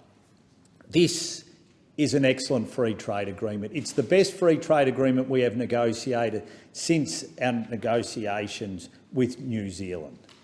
And it will set both countries up for the future. And I'll finish on this note because it's incredibly important. It is also going to help the UK with their further economic engagement in the Indo-Pacific. It will help them in their accession to the CPTPP. This is something that is in Australia's interest, that we see that economic engagement from the UK enhanced into the Indo-Pacific. And it's something that we will continue to work with the UK on to make sure that that accession takes place, because a stronger and economically more secure Indo-Pacific is also in our interest. I commend this report to the House. I thank the member for Wannon. The question is that the document be noted, and I call the member for Fremantle. Deputy Speaker, I seek leave to speak again without closing the debate. Is leave granted? The member for Fremantle may proceed. Thanks, Deputy Speaker, I welcome the report, which I had significant involvement in as the chair of the Joint Standing Committee on Treaties. It has recommended ratification, and on the Australian side that has occurred, and the enabling legislation has been through the House of Representatives as well. We do still wait for some of the process that needs to occur in the UK to take place before it comes into force, and we hope that that can happen as soon as possible. I will follow some of the remarks just made by acknowledging the work that the former minister did under the previous government. That was very significant, and particularly in the COVID circumstances. I believe that it was actually concluded by a virtual signing, which obviously was one of the kinds of virtual events that we all had to make the best of through a difficult period. But I acknowledge the work that the former minister did in concluding what was a very significant agreement. The first a trade agreement the UK has signed post-Brexit that was completely new. As the previous speaker said, the member for Wannon, the most ambitious trade agreement we've concluded with any country other than New Zealand. There's just no question that trade is critical to Australia, and that trade with the UK is critical to Australia. They're our 5th largest two-way trading partner. They're our 3rd largest services trading partner. The UK is both the 2nd largest source of foreign direct investment and the 2nd largest recipient of outgoing Australian foreign investment. And that gives you some sense of the significance of the relationship and the value that's achieved when we improve the terms on which we trade with the UK, both in goods and in services. As the member for Wannon said, this agreement takes the tariff-free access for Australian goods exports from 89% to 99% when it comes into force. That's a pretty significant jump, particularly for the goods that constitute the highest value exports from Australia to the UK, which are gold, alcoholic beverages, lead, pearls and gems, and so on. Obviously, from our point of view, the United Kingdom is very significant also as the 4th largest source of inbound tourism, and we'd like to see that keep growing, especially in the post-COVID world. And there are aspects of the agreement that make it easier for citizens of Australia and citizens of the UK to travel to and spend time in and work in our respective countries, and I think that that's something that's very worthy. There are some other things about the agreement that are pretty significant. It has a world-first chapter dedicated to promoting innovation. So that's the first time such a chapter has been included in any agreement. That's certainly worth noting. And an Australian-first chapter that looks to enhance women's access to the full benefits of trade and investment. And that's, I think, notable in the week that we mark International Women's Day. It's true that in lots of areas of social and economic life that women haven't had the opportunity to participate fully and equally in trade and investment. And so the chapter in this agreement between ourselves and the UK is an Australian first. Those are features of what get described as WTO plus agreements, in the sense that they go above and beyond the sort of the content that is traditionally covered through the WTO. There are also provisions in this agreement that seek to advance Indigenous interests in a number of ways and to open new opportunities for First Nations exporters, and that's welcome. One of them that I can point to goes to the artists' resale royalty arrangements. We have a scheme like that in Australia that the previous Labor government put in place, and the UK has a scheme as well, and it's envisaged under this agreement that those arrangements will become reciprocal. And that's pretty significant. I mean, for people who may not have turned their mind to sort of resale royalty arrangements, you can understand that for an artist who sells their work initially, perhaps also when they're developing, they might sell their early works for a relatively low price. As their artistic talent comes to be established and recognised, the value of their work increases, and then the work is sold and on-sold. But the benefit of the increase in value, a significant part of which is due to the reputation and the artistic expertise of the person who created that work, is never seen by them. And so resale royalties essentially mean that as that asset kind of increases in value and moves from owner to owner, that some of that increase in value is returned to its creator, and I think that that's appropriate. So, you can imagine that First Nations art being sold into the United Kingdom is not insignificant and probably will grow. And if we can end up with those reciprocal arrangements, it would mean that all artists, but certainly First Nations artists, would benefit from that. So that's something that we really welcome. It's never the case that you get everything you want in a trade agreement. The member for Wannon is right to say that we have excellent negotiators, and that the public servants who work in the Department of Foreign Affairs and Trade are excellent people, and they do great work behind the scenes when parliamentarians and ministers get to be in the flash of the camera light signing agreements. Of course, that occurs off the back of years and years of work of dozens and dozens of people, and it's absolutely right that we recognise that. There are some things that we won't get in agreements just because that's the nature of negotiations. So there are some areas that through the course of the inquiry we were alerted to where, while the improvements were made, there are further improvements that we'd like to see. And they do tend to go to agricultural products. I mean, the UK, unlike Australia, we're essentially a free and open import destination. People can bring goods into Australia tariff-free in almost any category, whether or not they have a trade agreement with us, frankly. The UK, like a number of countries, including the US, that sometimes style themselves as champions of the free market and champions of liberalisation, actually do continue to practice some self-interested protective measures. And there continue to be some areas in agriculture around beef, sheep, meat, dairy and sugar that could be further liberalised, going further from what has been achieved under this agreement.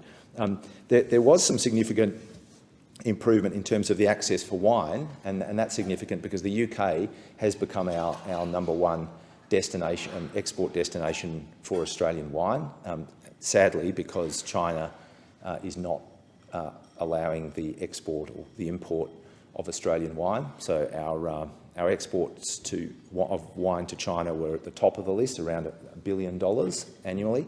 That has fallen away very, very, very significantly, and that means that the UK at about $500 million a year is our top wine export.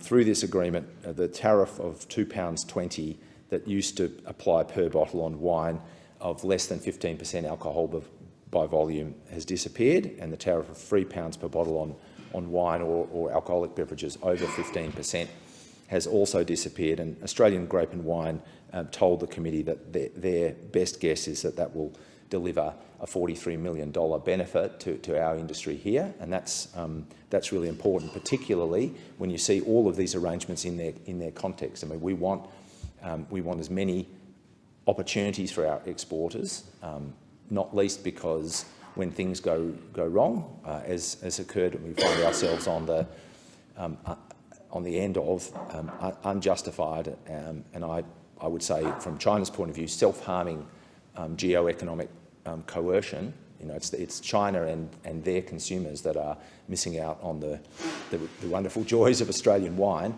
But when we find things like that happening almost overnight, it's really important that Australian producers and exporters, manufacturers, have other options. And so this change will no doubt expand the export of alcoholic beverages, particularly wine, into the UK.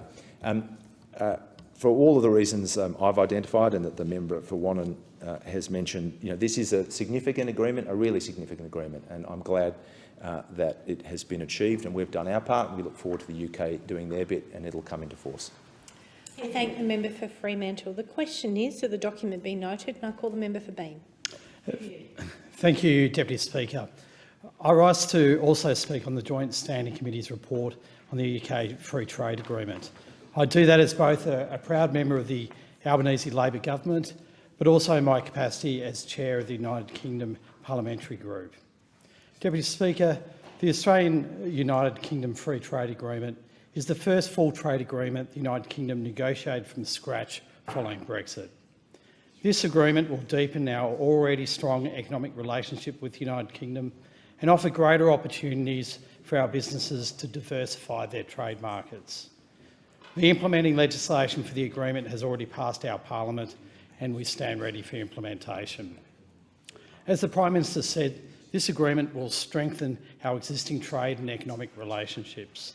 These new agreements will create new opportunities for trade diversification and great outcomes for Australian business and Australian families.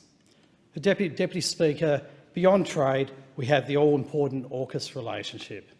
AUKUS brings our mature and trusted relationship and applies it to the geopolitical challenges we face in the region and further abroad. As we stand up for democracy and the rules-based international order here, closer to home, the task for Australia is much easier knowing that the United Kingdom will be standing alongside us. With the ongoing war in Ukraine, we have seen stronger collaboration between our nations. We have seen British and Australian armed forces training members of Ukrainian armed forces to help them defend themselves against Russian aggression in a powerful reflection. The Deputy Prime Minister, in a powerful reflection on a recent visit to the UK to attend AUKMIN meetings, said of our two nations' collaborations. In Eastern Europe, in the Indo-Pacific, there is a very high degree of alignment in the way in which we see the world, and we are thinking about it, and thinking of what we need to do as two nations working together. A sense of shared mission is really what characterises the way in which Australia and the United Kingdom are going about its work, and there's no better example of that and what all of us witnessed yesterday when we saw our Defence Force personnel working together to train Ukrainian forces. Deputy Speaker, our two countries always have shared interests. We share history and we share values. We have been shaped and shape each other today.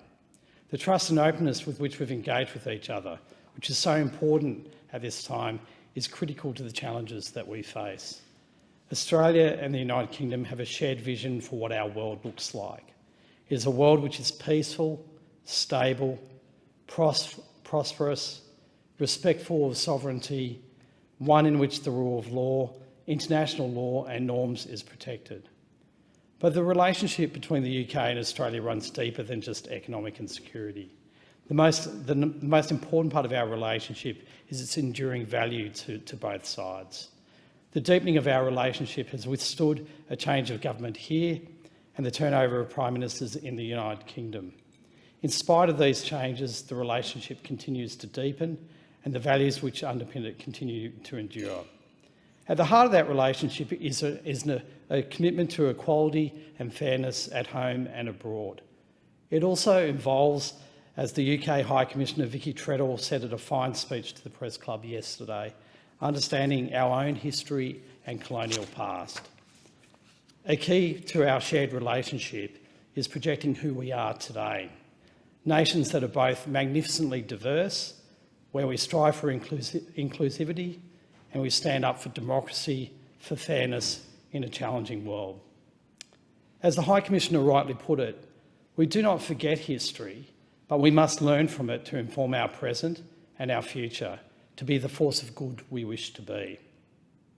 The Australian Parliamentary UK Country Group has an important role to play in this regard. Deputy Speaker, like many Australians, I have strong family connections to the United Kingdom. From my mother, I have family links back to Wales, with my grandmother leaving as an infant during the rural depression in South Wales in the late 19th century.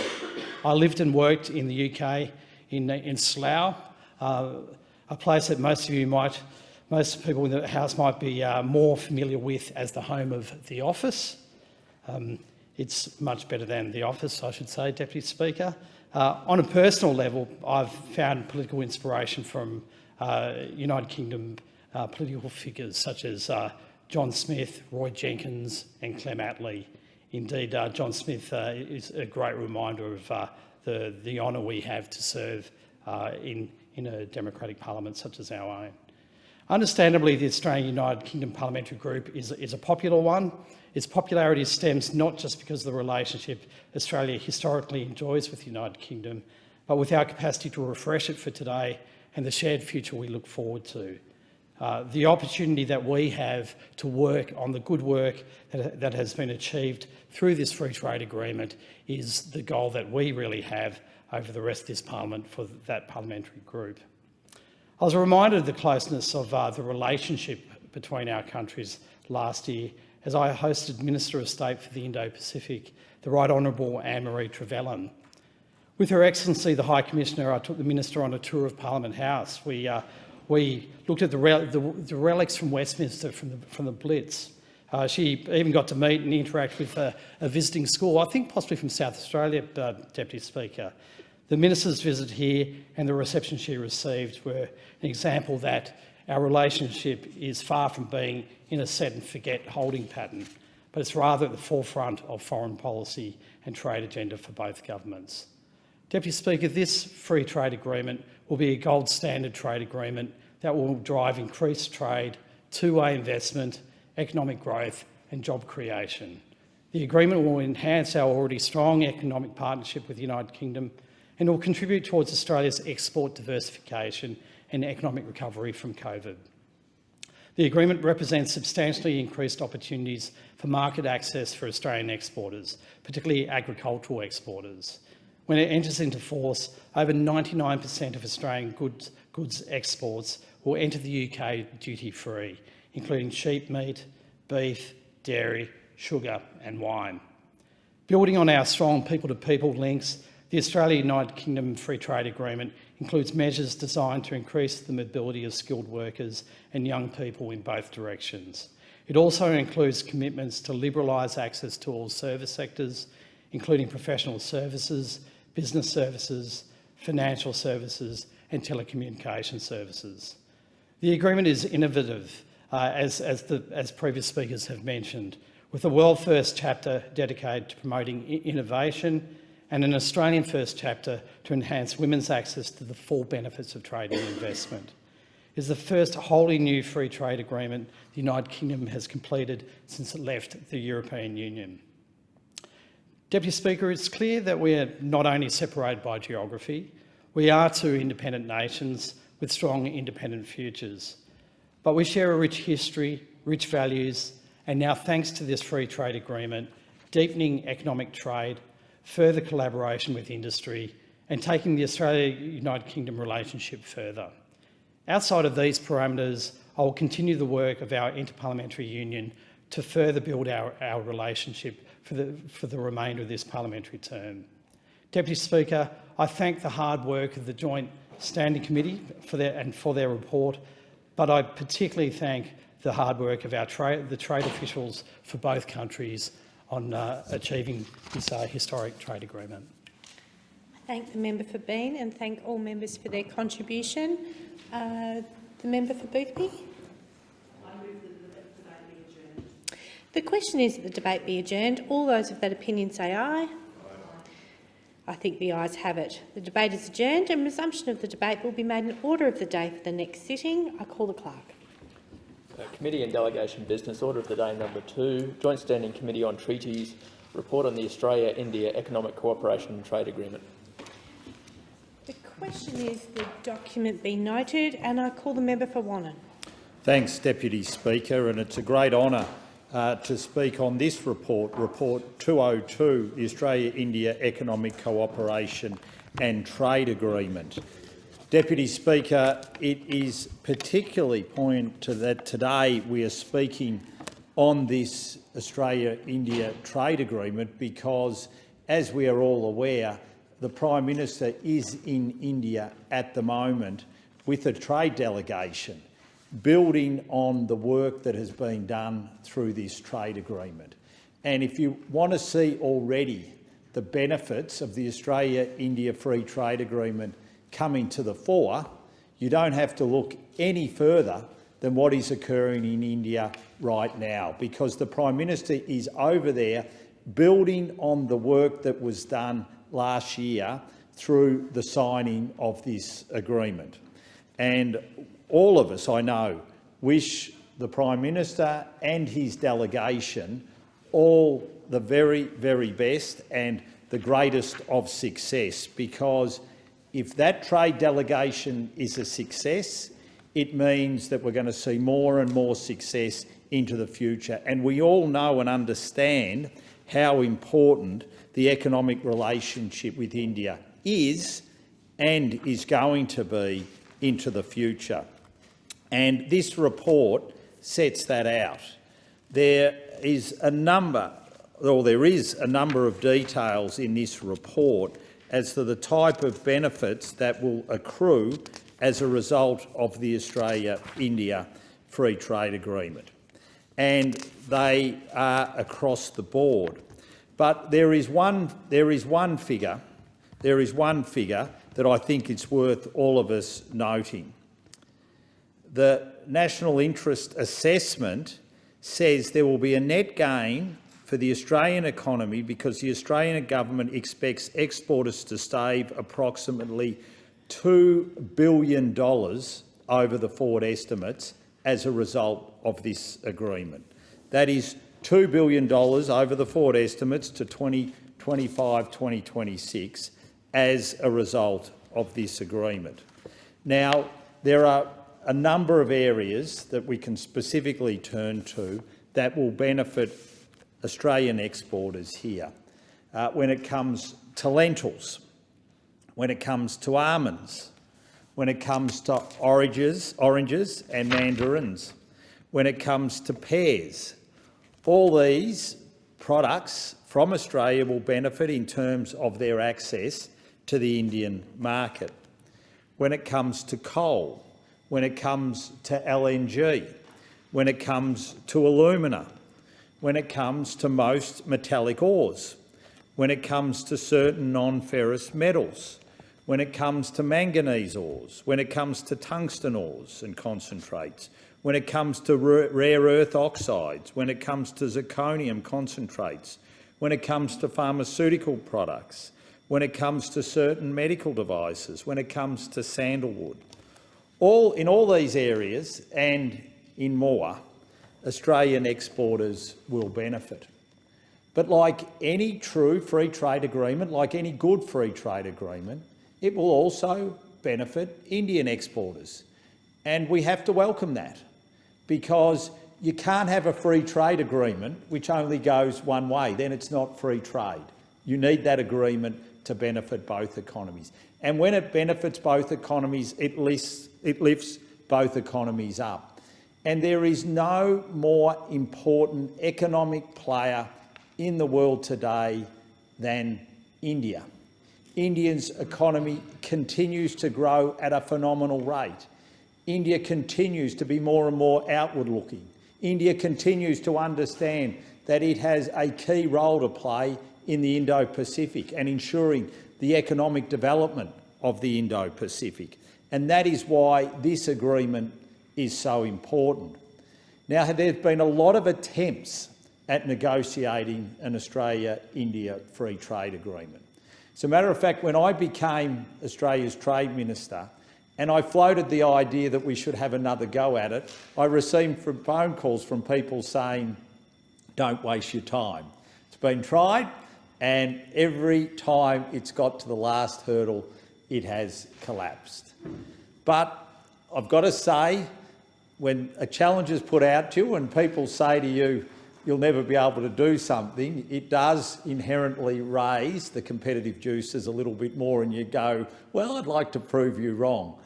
And I've got to say, and I give a big shout out to my good friend Piyush Goyal, the Indian Commerce Minister. I know he felt exactly the same way. And that is why, during the pandemic, and this made it incredibly difficult, we set about the task of negotiating this free trade agreement. And we did it because we wanted to prove the naysayers wrong, that we could negotiate an agreement which would benefit both countries. And that's exactly what we did. And over a period of time, over a period of about 3 months, we spoke almost daily. If we didn't speak every day, we spoke every second day to make sure that we could get this agreement done. And that investment of time that Piyush put into this agreement should always be recognised, because, you know, you have to remember, for us, I was a Trade Minister of 25 million people. He's a Commerce Secretary of about 1.4 billion. And so the competition on his time is immense. But he was determined to see this agreement come to the fore. and that is exactly what took place. And he needs a big shout out when it comes to what was achieved here.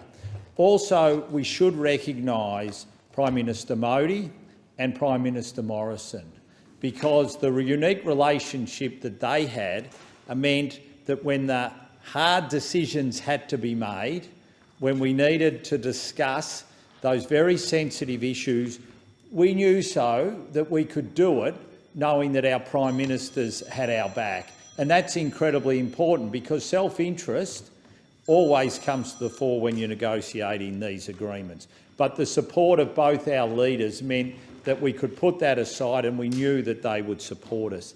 And I also want to give a shout out to former Prime Minister Tony Abbott, who also has a very unique relationship with Prime Minister Modi, and who I made the special envoy for trade with India, and who was able, through the pandemic, help me in terms of the travelling to and from India to make sure that we could continue to keep progress going on this agreement. And that is exactly what we're able to do. Can I also once again give a big shout out to our negotiators?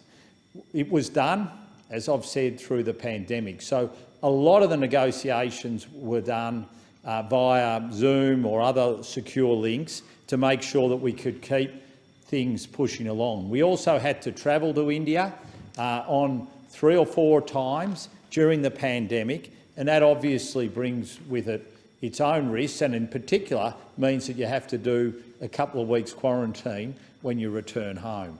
But our negotiators had a single-mindedness in their approach to this to make sure that we were going to get the job done. And can I give all of them a big shout out, not only on the Australian side, but also on the Indian side as well. I think of all the agreements, the free trade agreements that Australia has done in the last 10 to 15 years, this agreement over time will be seen as one of the most important. Just think about the potential of the... Member for Wannon, just to stop for a moment. A division has been called for in the House. The proceedings are suspended to enable honourable members to attend the division. The proceedings will resume when the Chair of the Federation Chamber is resumed at the conclusion of the division and subsequent divisions.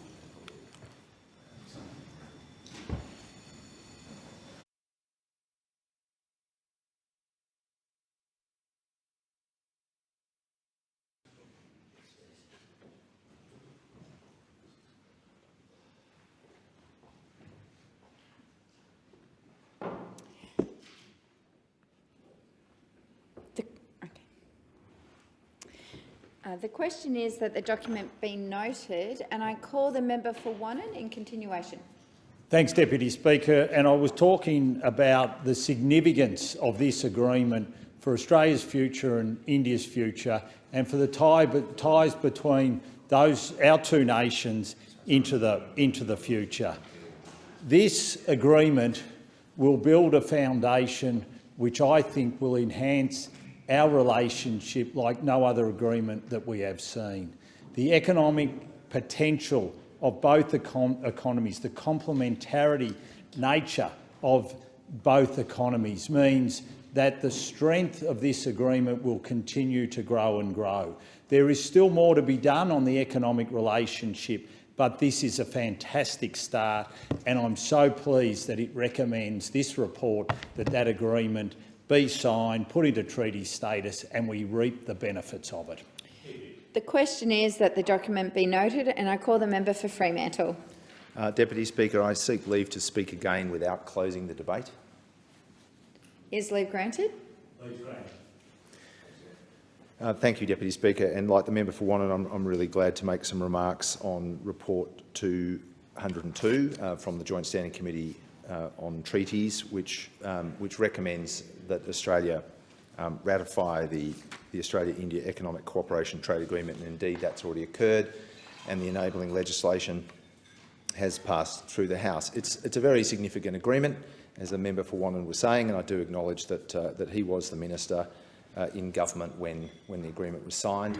It's the first agreement of its kind that India has settled with a developed nation like Australia in 10 years. It does include most favoured nation clauses, which will have the effect of ensuring that when India settles some other trade agreements that it has under contemplation, that Australia will share the benefits, or will have the same kinds of benefits that might be extended to Canada and other nations through agreements they settle with India, in addition to what's been achieved by this agreement. It has been referred to as an early harvest agreement. It's called an economic cooperation and trade agreement rather than a full-blown free trade agreement, and that is in acknowledgement that there's a fair bit more that can be achieved. But it is significant, and that's because India is incredibly significant on its own terms in our region and globally, but particularly for Australia. India is currently the 5th largest economy. There's some speculation that it could overtake Germany in the course of the next year or so to become the 4th largest economy. There's no doubt that it will become the 2nd largest economy in due course. It's just a matter of time. It's already the 2nd most populous country and will become the most populous country. The scale of India's market and economy, therefore, is enormous, and so the opportunities for Australian investment and export in goods and services is enormous. And at this stage, we have really barely tapped the potential. India is, I think, our 7th largest two-way trading partner, and there's a lot of upside in lots of areas. You could take just one example would be around wine. We did have wine exports to China that were of the order of $1 billion annually until they decided to shut that particular door. After a long, painstaking effort by wine producers and exporters in Australia, the quantum of our exports to that market still sits only at about $20 million per annum. So that gives you a sense of just how much it could grow. There are some other things about India that are significant in relation to the nature of its population, and I'm sure that people have an interest in this trade agreement and our economic relations with India would have paid regard to the India Economic Strategy to 2035 that Peter Varghese produced in 2018. That speaks to the specific characteristics of India as a nation that make it significant in addition to its scale. And I'll just quote from that report. The drivers of Indian growth are deeply structural, which suggests they are also sustainable. They include the urbanisation of the world's largest rural population, the gradual movement of the informal economy, currently comprising 90% of India's workers, into the formal economy, a young demographic with a mean age of 27, considerable investment in infrastructure, and the beginnings of an ambitious program to upskill 400 million Indians. That gives you a sense of how the growth that India currently experiences can be expected to be maintained somewhere in the order of 6 to 8% per annum for the next 20 years. And the fact that it has a relatively young population and a relatively unskilled population gives them some very, very significant kind of productivity upside, but also creates some opportunities for us. Obviously, our two key service exports are tourism and education, and people often think of education in terms of university education, but it includes the TAFE sector as well. India is already a significant participant in both of those, particularly education, but the scope for that to grow is really enormous. The Varghese report suggested that we could see inbound tourism from India quadruple by 2035 to 1.2 million visitors annually. That would be really significant. As the member for Wannon mentioned, there is a structural complementarity between the Australian economy and the Indian economy. And again, I'll quote from the Varghese report where it says, "Scale encourages ambition, but it is the structural complementarity between the Indian and Australian economies which is the key to translating ambition into opportunities. Put simply, a growing Indian economy will need more of the things Australia is well placed to provide, from education services to resources and energy, from food to healthcare, from tourist destinations to expertise in water and environmental management. Indeed, services are likely to be the fastest growing segment of our future economic relationship with India. And that's very welcome. It's quite an achievement for us to have service exports like tourism and education, but we need them to keep growing and becoming stronger over time. It's timely to make a contribution to this debate when, as the member for Wannon said, the Prime Minister is in India. It's a sign of our commitment to strengthening and advancing that relationship.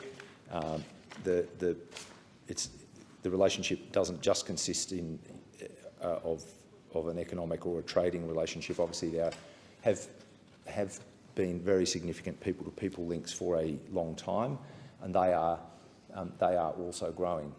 India is not only a significant source of incoming tourists, it's a very significant source of migration, and in most state or territory jurisdictions, India is the first or the second largest source of incoming migrants presently. That's only going to make those links stronger. There are challenges in investing in and trading with India, and they haven't all been overcome through this agreement. India has a history of being wary of the impact of liberalisation, and that continues. The fact that this is the first agreement of its kind with a developed country in 10 years tells you a little bit about that. It's also the case that India, like Australia, has a federal structure, and so to some degree businesses operating in India and wanting to export into India have to manage regulations and requirements that operate at the national level and then also operate at the state level, and some of those are difficult to deal with through agreements like this, which are negotiated and settled between the two national governments.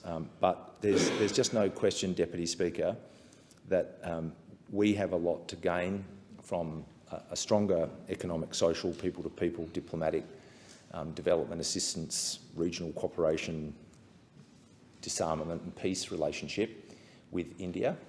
They are already one of the most significant nations in the Indo-Pacific. We don't perhaps talk enough about India and Indonesia with the Indo-Pacific because of the extent to which we talk about China, which is understandable up to a point.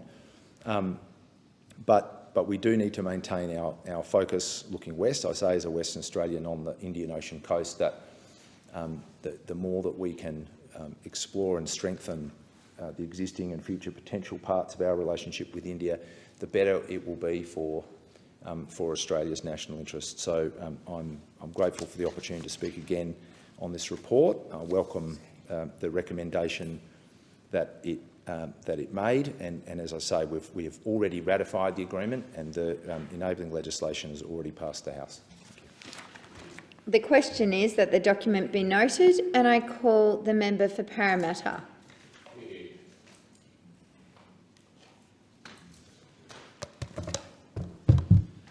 Thank you, Deputy Speaker. I rise to speak on the Joint Standing Committee on Treaties Report 202, a review of the Australia-India Economic Cooperation and Trade Agreement.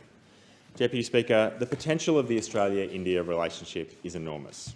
On paper, our two countries are highly compatible. Two young nations, both born in the 20th century, common heritage, geographically proximate, shared democratic values, similar sporting passions. But building and maintaining relationships isn't easy. And the uncomfortable fact that we have to face in our relationship with India is that for most of our history, our relationship hasn't fully realised the potential or the high expectations we had for it. Our trade was lower than expected, and our investment was even lower. For most of the last 75 years of our joint relationship, India was the 20th trade partner with Australia, down from the third biggest trade partner to Australia in the first 100 years of our relationship before Indian independence. Almost every Australian Prime Minister, from Menzies to Gillard, saw huge promise in the relationship but just couldn't quite realise it. A report to the Hawke government said that Australia's relationship with India was, and I quote, distant but cordial. In the Howard government, Foreign Minister Alexander Downer described the relationship as sporadic and insubstantial. Deputy Speaker, I'm relieved to say that today we are at a turning point in this relationship. After decades of unrealised potential, the Australia-India relationship is finally getting the attention and care that it needs to lift off. And the relationship has never been in a better place. This year we have 9 ministerial visits from India. The Prime Minister is in India right now, along with a trade delegation, and Prime Minister Modi is coming to Australia for the Quad in May. It's true to say that in the 76 years of our formal diplomatic relationship, no year has been a stronger one for our relationship than this year. But maintaining relationships isn't easy, and it takes more than common values and international trips and good diplomatic relations to enable a lift-off in our economic relationship. In the case of India, we've had historical challenges. Our economies were never as complementary with each other as Australia's economic relationship was with many East Asian countries. East Asian countries that took the export-oriented growth model, required a lot of raw material inputs and were producing a lot of manufactured outputs. Incredibly complementary to Australia's economy, which imports a lot of manufactured goods and exports a lot of commodities. India took a different economic pathway. They took a pathway of economic self-reliance, a pathway that led it to focus on its domestic capability and erect high protectionist barriers around its economy. One of the consequences of that was a weak economic relationship between Australia and India. And that weak economic relationship was the missing ballast in our bilateral relationship. All the goodwill, all the high-level visits, all the diplomatic rhetoric couldn't make up for the fundamental lack of mutual economic interests. In his 1973 speech in New Delhi, Gough Whitlam said, "There is something missing in recent years in the recent relationship between the two countries." Well, Deputy Speaker, commerce was the missing piece. But today we're at a turning point, not only because of the ministerial visits, not only because of the concrete attempts, diplomatic attempts to improve relations, but because of significant advances in our economic engagement. And the Australia-India Economic Cooperation and Trade Agreement is one of those steps. Entering into force last December, the Australian-Indian ECTA and further tariff cut on the 1st of January 2023 has meant that around 85% of Australia's exports to India now enter duty-free. And in its first month, Australian businesses claimed ECTA's lower tariff rates on over $2.5 billion worth of exports. And it's no surprise that Australian businesses have been keen to take advantage of these outcomes. Our top lamb exporter, Mulwarra Export from New South Wales, will benefit from the elimination of India's 30% tariff on importing lamb. Our fresh rock, lobster and wool exports will benefit from an immediate elimination of tariffs. And in the services sector, exporters like Global Study Partners will capitalise on the predictability of ECTA service outcomes, allowing them to expand into India with added certainty. The Australia-Indian ECTA is often described as an early harvest. And that's right, that's a fair description. ECTA is a step in the right direction to give the Australia-India relationship what it needs to ferment and grow. But compared to other trade agreements signed by Australia, ECTA is not as comprehensive in scope, not as comprehensive in coverage, and as a result, the outcomes of ECTA alone fall far short of the changes needed to take this relationship to the next level in the 21st century. And that's why it gives me great confidence to see that negotiations are now underway for a comprehensive economic cooperation agreement, so that beneath the diplomatic visits and rhetoric, the Australian government is getting to work and adopting a long-term approach to realising the potential of this relationship. Deputy Speaker, we're finally adding the missing piece in Australia's relationship with India, commerce. The question is that the document be noted, and I call the member for Bennelong. Thank you, Deputy Speaker. In November last year, our Prime Minister met with the Indian Prime Minister Narendra Modi to celebrate the rich connections between our two countries and our people. They discussed the finalisation of the Economic Cooperation and Free Trade Agreement between Australia and India and its importance for expanding our economic relationship. Our two countries share a deep and abiding bond based on common values and interests and a commitment to promoting regional peace and prosperity. And India's economy is just extraordinary. The opportunities in India are enormous. It's a society that is dynamic. It has an economy which is diverse.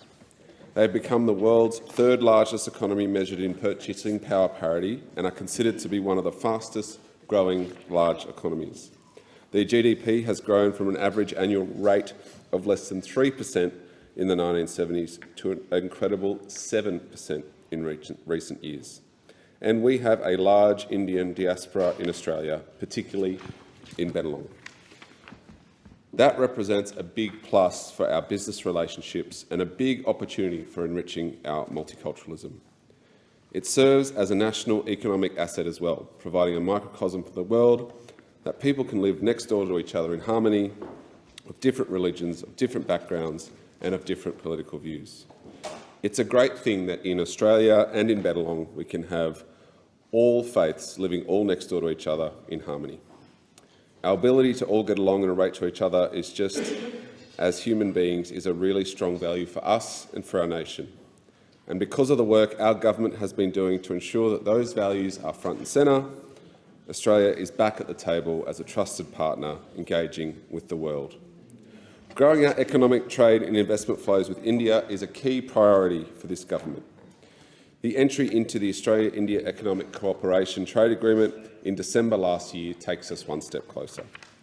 This agreement is India's first free trade agreement with a major developed country in over 10 years and provides Australian exporters a valuable advantage in the world's fastest growing large economy. The quality of this agreement in terms of market access and opportunity for Australian businesses demonstrates India's commitment to our bilateral economic partnership. Australian businesses are already excited to take advantage of the outcomes of this ECTA trade agreement.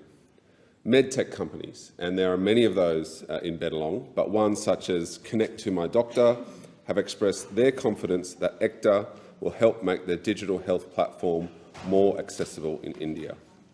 Tariffs on premium wine to India were slashed by half, from over 150% to 75%, dropping even further to 70% on 1 January 23, and it will phase down to 25% over 9 years.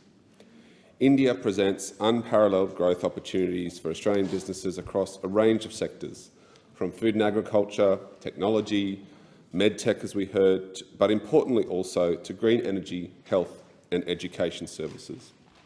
India's young population, economic demand and growth trajectory present enormous opportunities for our exporters. This trade agreement capitalises on this by delivering strong, immediate market access outcomes for Australia in goods and services. This agreement will eliminate tariffs on over 90% of Australian goods exports to India by value. India's high tariffs on agriculture, such as sheep meat, wool, cotton, seafood, macadamia nuts and avocados, will be removed. India will also substantially reduce its 150% tariff on bottled wine above $5 and is guaranteed to extend to Australia any deeper access provided to future free trade agreement parties. More than 6,000 diverse industries from India, including textiles, leather, furniture, jewellery and machinery, will have duty-free access to the Australian market. And it presents an enormous opportunity for companies and professionals accessing the Indian market. India has guaranteed Australian service suppliers in 31 sectors and subsectors the best treatment afforded to its future trade agreement partners, benefiting suppliers of higher and adult education, of business services, R&D, communications, construction, engineering services, as well as the traditional insurance, banking, health services, etc. And as I said earlier, Bennelong has a huge growing South Asian community, and it's a true honour to be a representative of them here in this place. It's so exciting to see Australia and India's strong people-to-people links strengthened because of this agreement. The labour mobility outcomes embedded will support trade and business and contribute to further cultural exchange. India's labour mobility commitments to Australia are consistent with the best of our existing free trade agreements. And as our Prime Minister said last week, Prime Minister Modi is interested in increasing educational interaction between our two nations. He wants Australian universities to have a presence in India and for Indian students to be able to study in Australian universities over there, but also encourage them to come back to Australia. And I'd of course encourage them to come to Bennelong, where Macquarie University is situated and has huge links with the Indian community. This free trade agreement and the Prime Minister's ongoing discussions with India, he's there right now, represent just the beginning of our fruitful and prosperous relationship with them. The Prime Minister's current trip to India, alongside the Minister for Trade and Tourism and Minister for Resources, signals our very strong commitment to our country's relationship and fostering our economic, social and cultural links. Later this year, our Prime Minister will also attend the G20 Summit, an important visit that will continue to upgrade the relationship between our two countries. And of course, Prime Minister Modi will visit Australia next year for the Quad Leaders meeting. The India-Australia Economic Cooperation and Free Trade Agreement is a significant milestone in economic relations between India and Australia. It will remove barriers to trade in goods and services, improve market access for Australian businesses, and create more transparent and predictable business environment. It's ambitious, it's comprehensive, and it will promote greater cooperation and collaboration, not only in trade investment, but also in education, tourism, science and technology. It will allow us to develop a stronger, more prosperous relationship between our two nations, and it's testament to our shared economic values and our deep common interests. By reducing tariffs and eliminating non-tariff barriers, we are creating a more level playing field for our businesses to compete and succeed in each other's markets. India is a fantastic economic partner, and I'm so excited to see our relationship prosper and our relationship continued. More trade is a key part of how we build the economic future in Australia that we want. Australia is open for business to India, and we're always looking at ways to create opportunities for Australian businesses to grow in India. Together, we can build a more vibrant, dynamic and prosperous future. By working together, we can harness our respective strengths and contribute to regional peace and prosperity, creating a better future for Australians and Indians across the world. And I call the member for Wills. Thank you, Deputy Speaker. I move that the debate now be adjourned. The question is that the debate be adjourned. All of those of that opinion say aye. Aye. All those against? Carried. The debate is adjourned and a resumption of the debate will be made in order of the day of the next sitting week. The member for Wills. Thank you, Deputy Speaker. I also move that the Federation Chamber do now adjourn. Is there a seconder for the motion? I second the motion. Okay. The question is that the motion be agreed. Sorry, we'll call our first speaker. Sorry about that. The member for Clark. Thank you, Deputy Speaker. Deputy Speaker, last year a whistleblower provided me with financial records and board papers that show Hillsong is breaking numerous laws in Australia and around the world relating to fraud, money laundering and tax evasion. For example, this document shows how in 2021, 4 members of the Houston family and their friends enjoyed a 3-day luxury retreat in Cancun, Mexico, using $150,000 of church money. And these documents show former leader Brian Houston treating private jets like Ubers, again all with church money.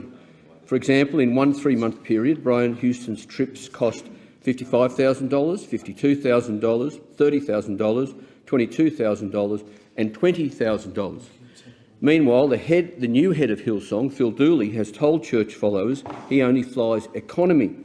But these documents show him clocking up $58,000 in business class flights for him and his daughter to Guatemala, $42,000 in business class flights to Mexico, and $32,000 in business class flights from Cape Town to Sydney via the US. Deputy Speaker, Hillsong followers believe that the money they put in the poor box goes to the poor. But these documents show how that money is actually used to do the kind of shopping that would embarrass a Kardashian. For example, a $6,500 Cartier watch for Bobby Houston, $2,500 in Louis Vuitton luggage, a $2,500 watch for Phil Dooley, 2 watches worth $15,000 for Joel and Julia Abel, shopping sprees for designer clothes at Saks Fifth Avenue, and even $16,000 for custom skateboards. And then there's the cash gifts.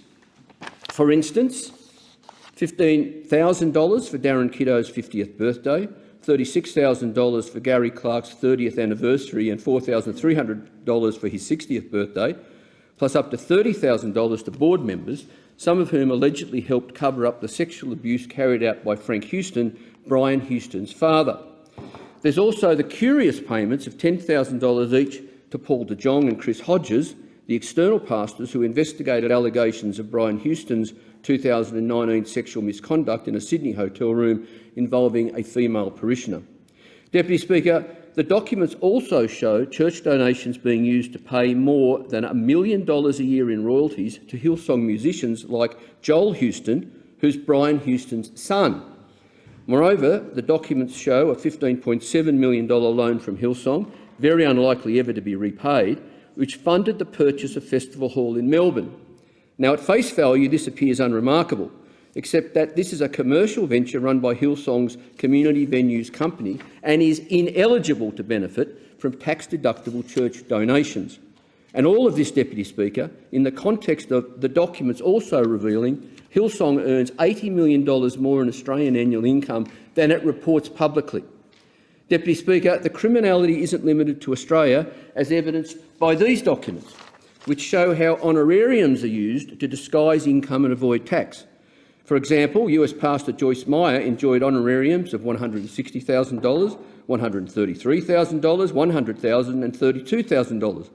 And US Pastor T.D. Jake received $71,000 and $120,000, with a staggering $77,000 worth of airfares to and from Australia thrown in. And in return, Mr Houston goes to America and received, you guessed it, Deputy Speaker, his own eye-watering honorariums. Moreover, Deputy Speaker, sending millions of dollars of Australian charitable donations overseas is illegal in some circumstances.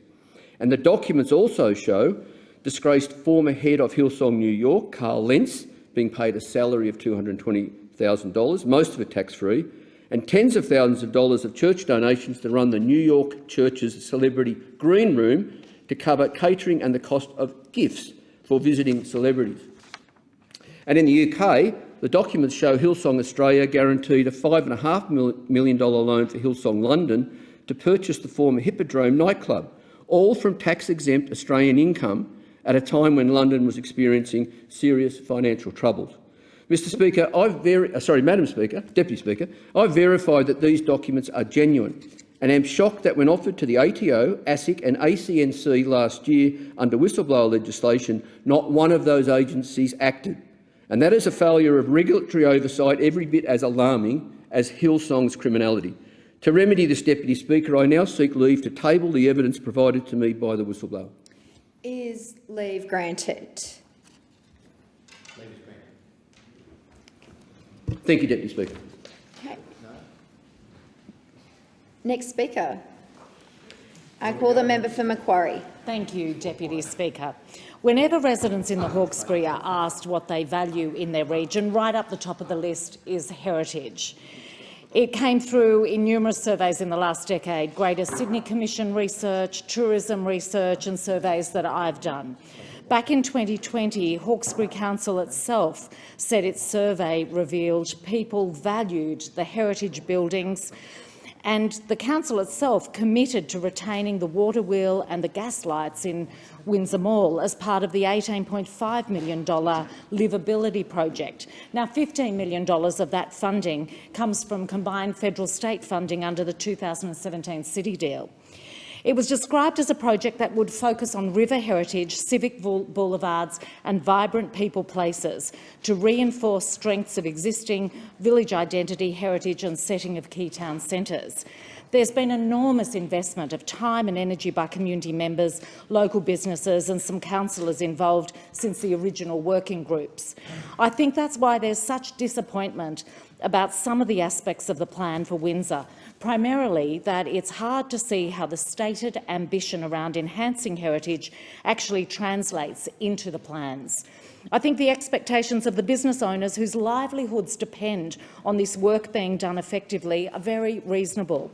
As one business owner said, the fact that thousands of people visit the Windsor Mall, the Sunday markets, Thompson Square and surrounds, despite the rundown conditions, proves Windsor is not in need of modernising, just rejuvenation. And as another business says, the real aim of improving the ambience of the area and then maintaining it is to draw people to the area so that businesses can thrive. I commend the residents and business owners who are persisting in explaining yet again to Council that they'd like to be heard. They are the economic lifeblood of Windsor. They recognise this may be the one shot to get it right for the next 25 years, and they deserve to be genuinely listened to. Deputy Speaker, is it hot in here or is it just me? Now, that's something that many women over 45 or 50 find themselves asking. Yes, I'm talking about menopause. In fact, we're really talking about perimenopause, menopause and postmenopause. Perimenopause begins when the menstrual cycle becomes consistently irregular, and it's when women experience things like hot flushes, night sweats, poor sleep, and sometimes mood changes, anxiety and brain fog. And then we hit menopause, which is just a day. We don't know the date until 12 months have passed, but menopause itself is one day. But then we get postmenopause, and all the symptoms of perimenopause can continue, plus women experience an increased cardiovascular disease risk, the threat of diabetes and a higher risk of dementia and osteoporosis. But there are things we can do to help inform women and empower them as they move through this phase of their life. And I want to thank the people who took part in the Parliamentary Friends of Women's Health Forum this week, and congratulate the member for Dunkley for her organisation around it. And I want to mention my friend Shelley Horton, who shared her horror story of perimenopause. The things that need to happen are more information to empower women to understand what is happening to them. We also need to educate healthcare professionals so that they understand the different aspects of menopause and midlife women's health. And of course, there's always a need for more evidence. We need more research into this aspect of women's health so we understand it better, which is why I'm very pleased to see that as a government, the Albanese Labor government is taking women's health seriously with our announcement of a National Women's Health Advisory Council, which will make expert advice to government on women's health matters. We've done a number of things around women's health. There's $5 million to improve support for women after a stillbirth or miscarriage. We're establishing specific endometriosis and pelvic pain clinics around Australia. Now, that's something that is affecting a large number of young women and has potential impacts on fertility. We're also extending access to MRIs for women who are struggling to conceive. And a really significant announcement is that 50% of all medical research grants will go to women, because we know it's women who investigate women's health. These women's health issues should be spoken about in this place. There shouldn't be a taboo on it. It's going to happen to every woman as she ages, and I'm very proud to be able to put this on the parliamentary record. I call the member for Fadden. Thank you, Madam Deputy Speaker. It's been more than 100 days since the Pharmaceutical Benefits Advisory Committee, PBAC, approved the use of Trikafta for young Australians aged between 6 and 11 suffering with cystic fibrosis. And this government, unfortunately, continues to leave sufferers and their families waiting to access this life-saving treatment. In Australia, one in more than 2,500 babies are born with cystic fibrosis, and there is currently no cure. The median life expectancy for Australians with cystic fibrosis is 47 years. Tragically, treatment is out of reach for most Australians. Without the PBS subsidy, around 1,900 Australians are forced to pay more than $250,000 a year for access to this drug, Trikafta. I've been contacted by a doctor in my electorate who is concerned that the Labor government is not acting fast enough to list this medicine on the PBS. And frankly, I'm worried Labor won't do it at all, given their dubious track record in this regard. The listing of Trikafta would be life-changing for many Australians with cystic fibrosis, and I urge the government to make it available on the PBS so patients will only pay a maximum of $42.50 a script, or frankly as little as $6.80 on a concession card. Unfortunately, Labor's history with the PBS is clear. When last in government, they couldn't list all medicines recommended by the PBS, let alone make them cheaper because of their appalling budget management. In fact, Labor stopped listing medicines on the PBS in 2011, cutting funding for mental health and funding for private health insurance rebates because they couldn't manage the economy. My fear is that history is about to repeat itself, with the Treasurer continuing to make excuses instead of plans to manage the economy and plans to get these, frankly, life-saving and life-changing drugs listed. We've seen cuts to mental health again, and now more than 3 months, and continuing to make this life-saving treatment accessible to suffering children. In December, the Health Minister tweeted, "We'll move quickly to make Trikafta available for younger Australians." Superb, Health Minister. I agree with you completely, and I hope and pray that you'll honour that and move quickly.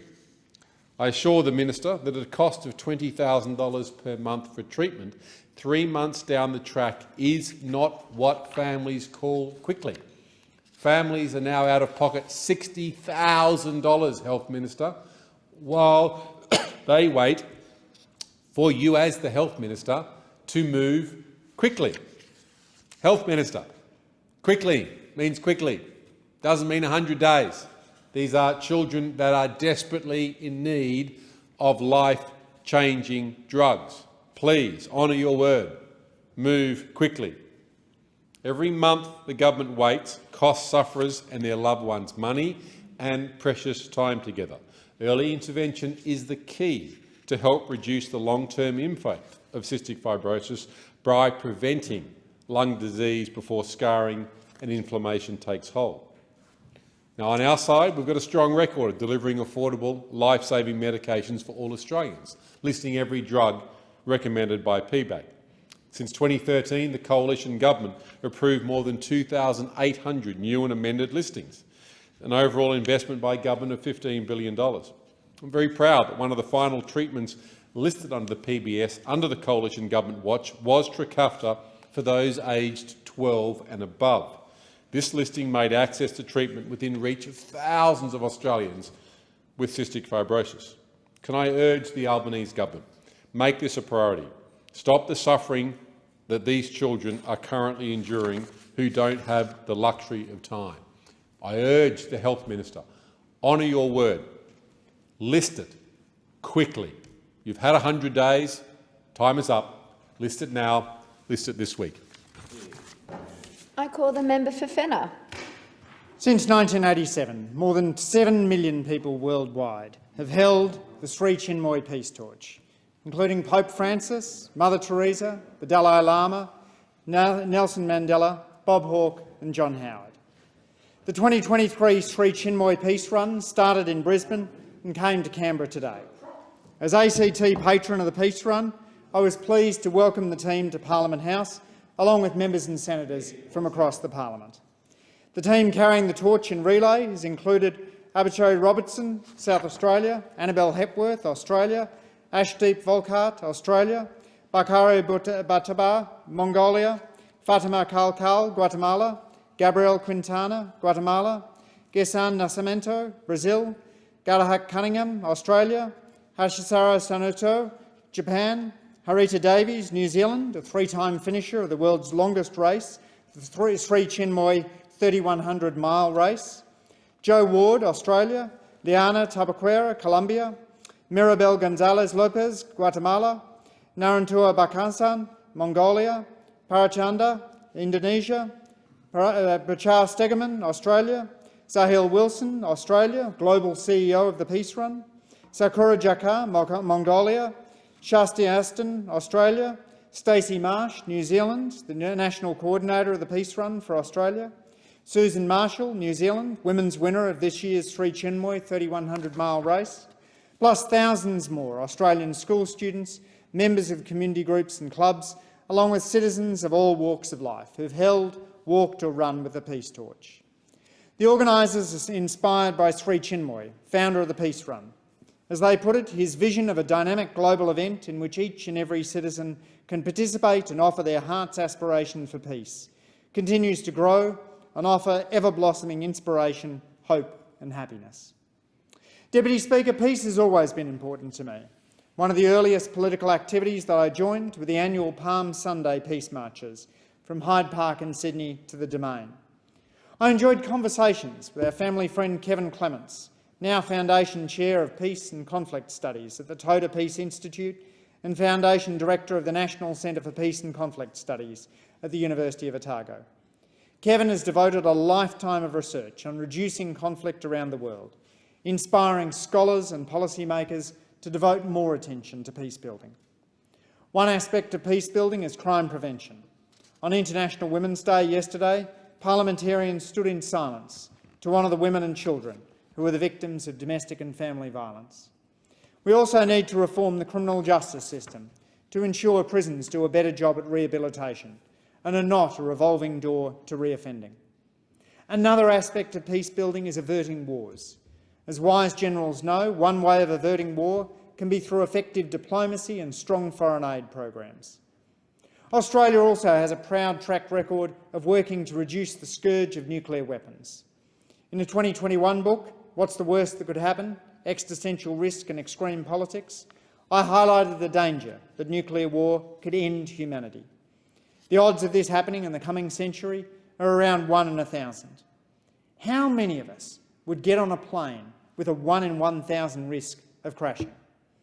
I commend the campaigners who are working towards a nuclear weapons ban, encouraging the world's 9 nuclear states to relinquish their weapons.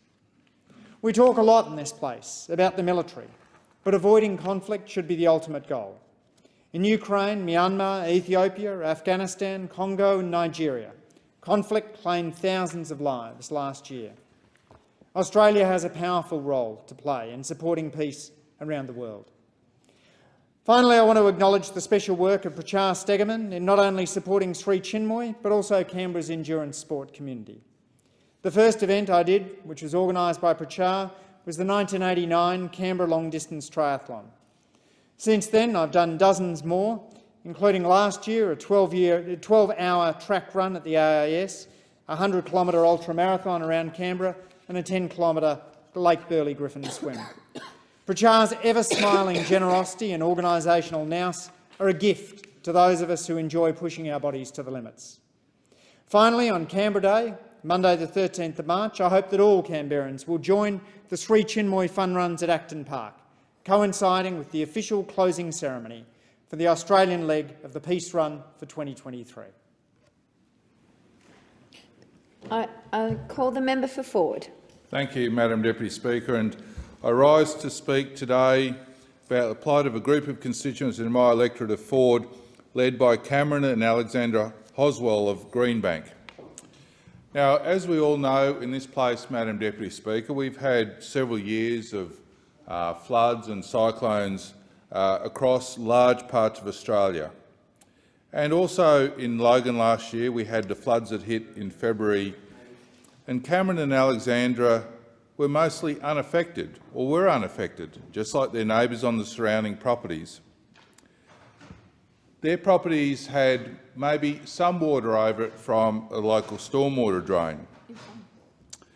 But many of these homeowners have now lived in the homes for some nearly 40 years, and in that time, Madam Deputy Speaker, never have they been affected by flooding.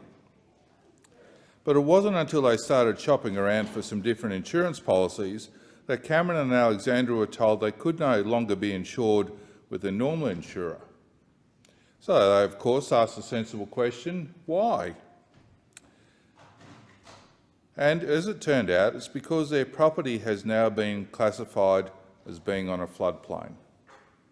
Not long after this, Madam Deputy Speaker, they all received letters from Logan City Council advising them that due to flood risk and updated flood mapping, that their properties were at risk of flooding.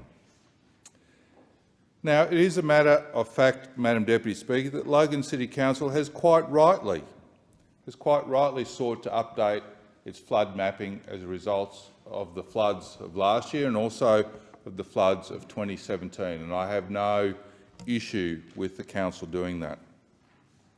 However, having visited these properties, Madam Deputy Speaker, and having grown up in Logan City and experienced floods in my younger years, can I say, if these properties flood the way they apparently are supposed to, we'll all be in an ark. The biggest flood risk to these properties is for the fact that the Logan City Council have failed to clear and keep clean the stormwater drain that runs between these properties. There is no way on earth that these properties can even remotely be classified as being on a floodplain and having a flood risk. Now, as I said, I fully accept that it's council responsibility to ensure that the flood mapping of the city is appropriate and up to date to ensure that the flooding impacts we've seen on many properties are not repeated. But these properties are not some of those properties. It is a storm water drain that they are next to.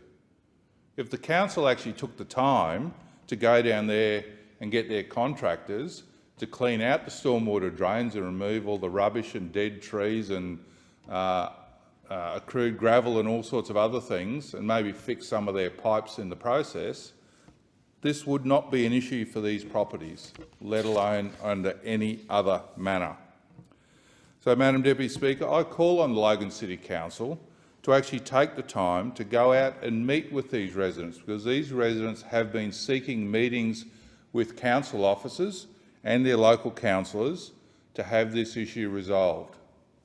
And to this date, sadly, they have not been successful, which is what resulted in them approaching me in the first place. So I can't understand why Logan City Council is not prepared to go and meet with these residents and address their concerns, and more importantly, take on board their responsibility of ensuring that the storm drains and watercourses that they are responsible for, and what would be an inexpensive fix of cleaning out these drains and properly maintaining them to prevent any of the so-called risks that they have apparently identified being dealt with. Now, can I say, Madam Deputy Speaker, the nearest river to these residents at Greenbank is the Logan River, and there is no way that any flood height, even the record 1887 flood, would reach anywhere near these properties. So I call on Logan City Council to do their job, look after their waterways and storm drains, and properly maintain those to reduce any risk to these properties and allow them to get on with their lives unaffected by ridiculous flood mapping. The member for Jagga Jagga. Thank you, Deputy Speaker. Well, I'm here today to speak about the importance of local journalism and local news. And I have a great appreciation for the work that journalists do, and there is a little bit of self-appreciation in that, as I started my working life as a journalist. And I did spend a number of years working in community radio, working at the ABC, including working at regional services for the ABC. And so I have a great appreciation for the job of journalists to hold people like us to account and to make sure that there is scrutiny on the work we do and that communities are informed about what is happening, and particularly that communities are informed about what is happening in their place locally. I think there is a really important job that journalists do and local community news outlets do, which helps to build a sense of community and a knowledge of what is happening in your area. Journalists tell the stories of people, the stories we can celebrate for doing wonderful things, the stories of those who need an advocate in their corner and helping them make the case for change. They keep us informed of vital things such as bushfires, emergency warnings, but also of things that help build our community, like local markets, local events. However, what we've seen recently is an acceleration of what has already been a trend, that local newspapers and local news outlets are closing their doors. Local media has been struggling for some time, We know that with the shift to online, the money just hasn't been there for local newspapers to continue to operate. And people are changing their news habits, and advertisers, more importantly, are shifting their dollars. And so the model that we used to see, where a community like mine in Jagga would have had 2 or 3 local papers, just doesn't exist anymore. And the local papers that were there in my community are no longer there. And I have people in the community come up to me and say how much they miss this service, that it was a place where they found out what was going on locally, where a lens was held over the local council so that we knew what was happening there, when they knew how they could get involved in their neighbourhood. And getting that information from Facebook is obviously just not the same. It is a different context. It is not filtered through the professionalism of local journalism and local news. I am pleased to say that there is a green shoot of hope in my electorate in the northeast of Melbourne. Copperline News is a new monthly newspaper covering the Eltham area, and their first edition was published at the end of 2022, and I'm really proud to be a supporter of its team and the work they do. Copperline actually came after the community got together and met, identifying themselves that they wanted and needed a local paper on the scene in Eltham. Those people got a committee together, and as a result of that, they have established this local newspaper.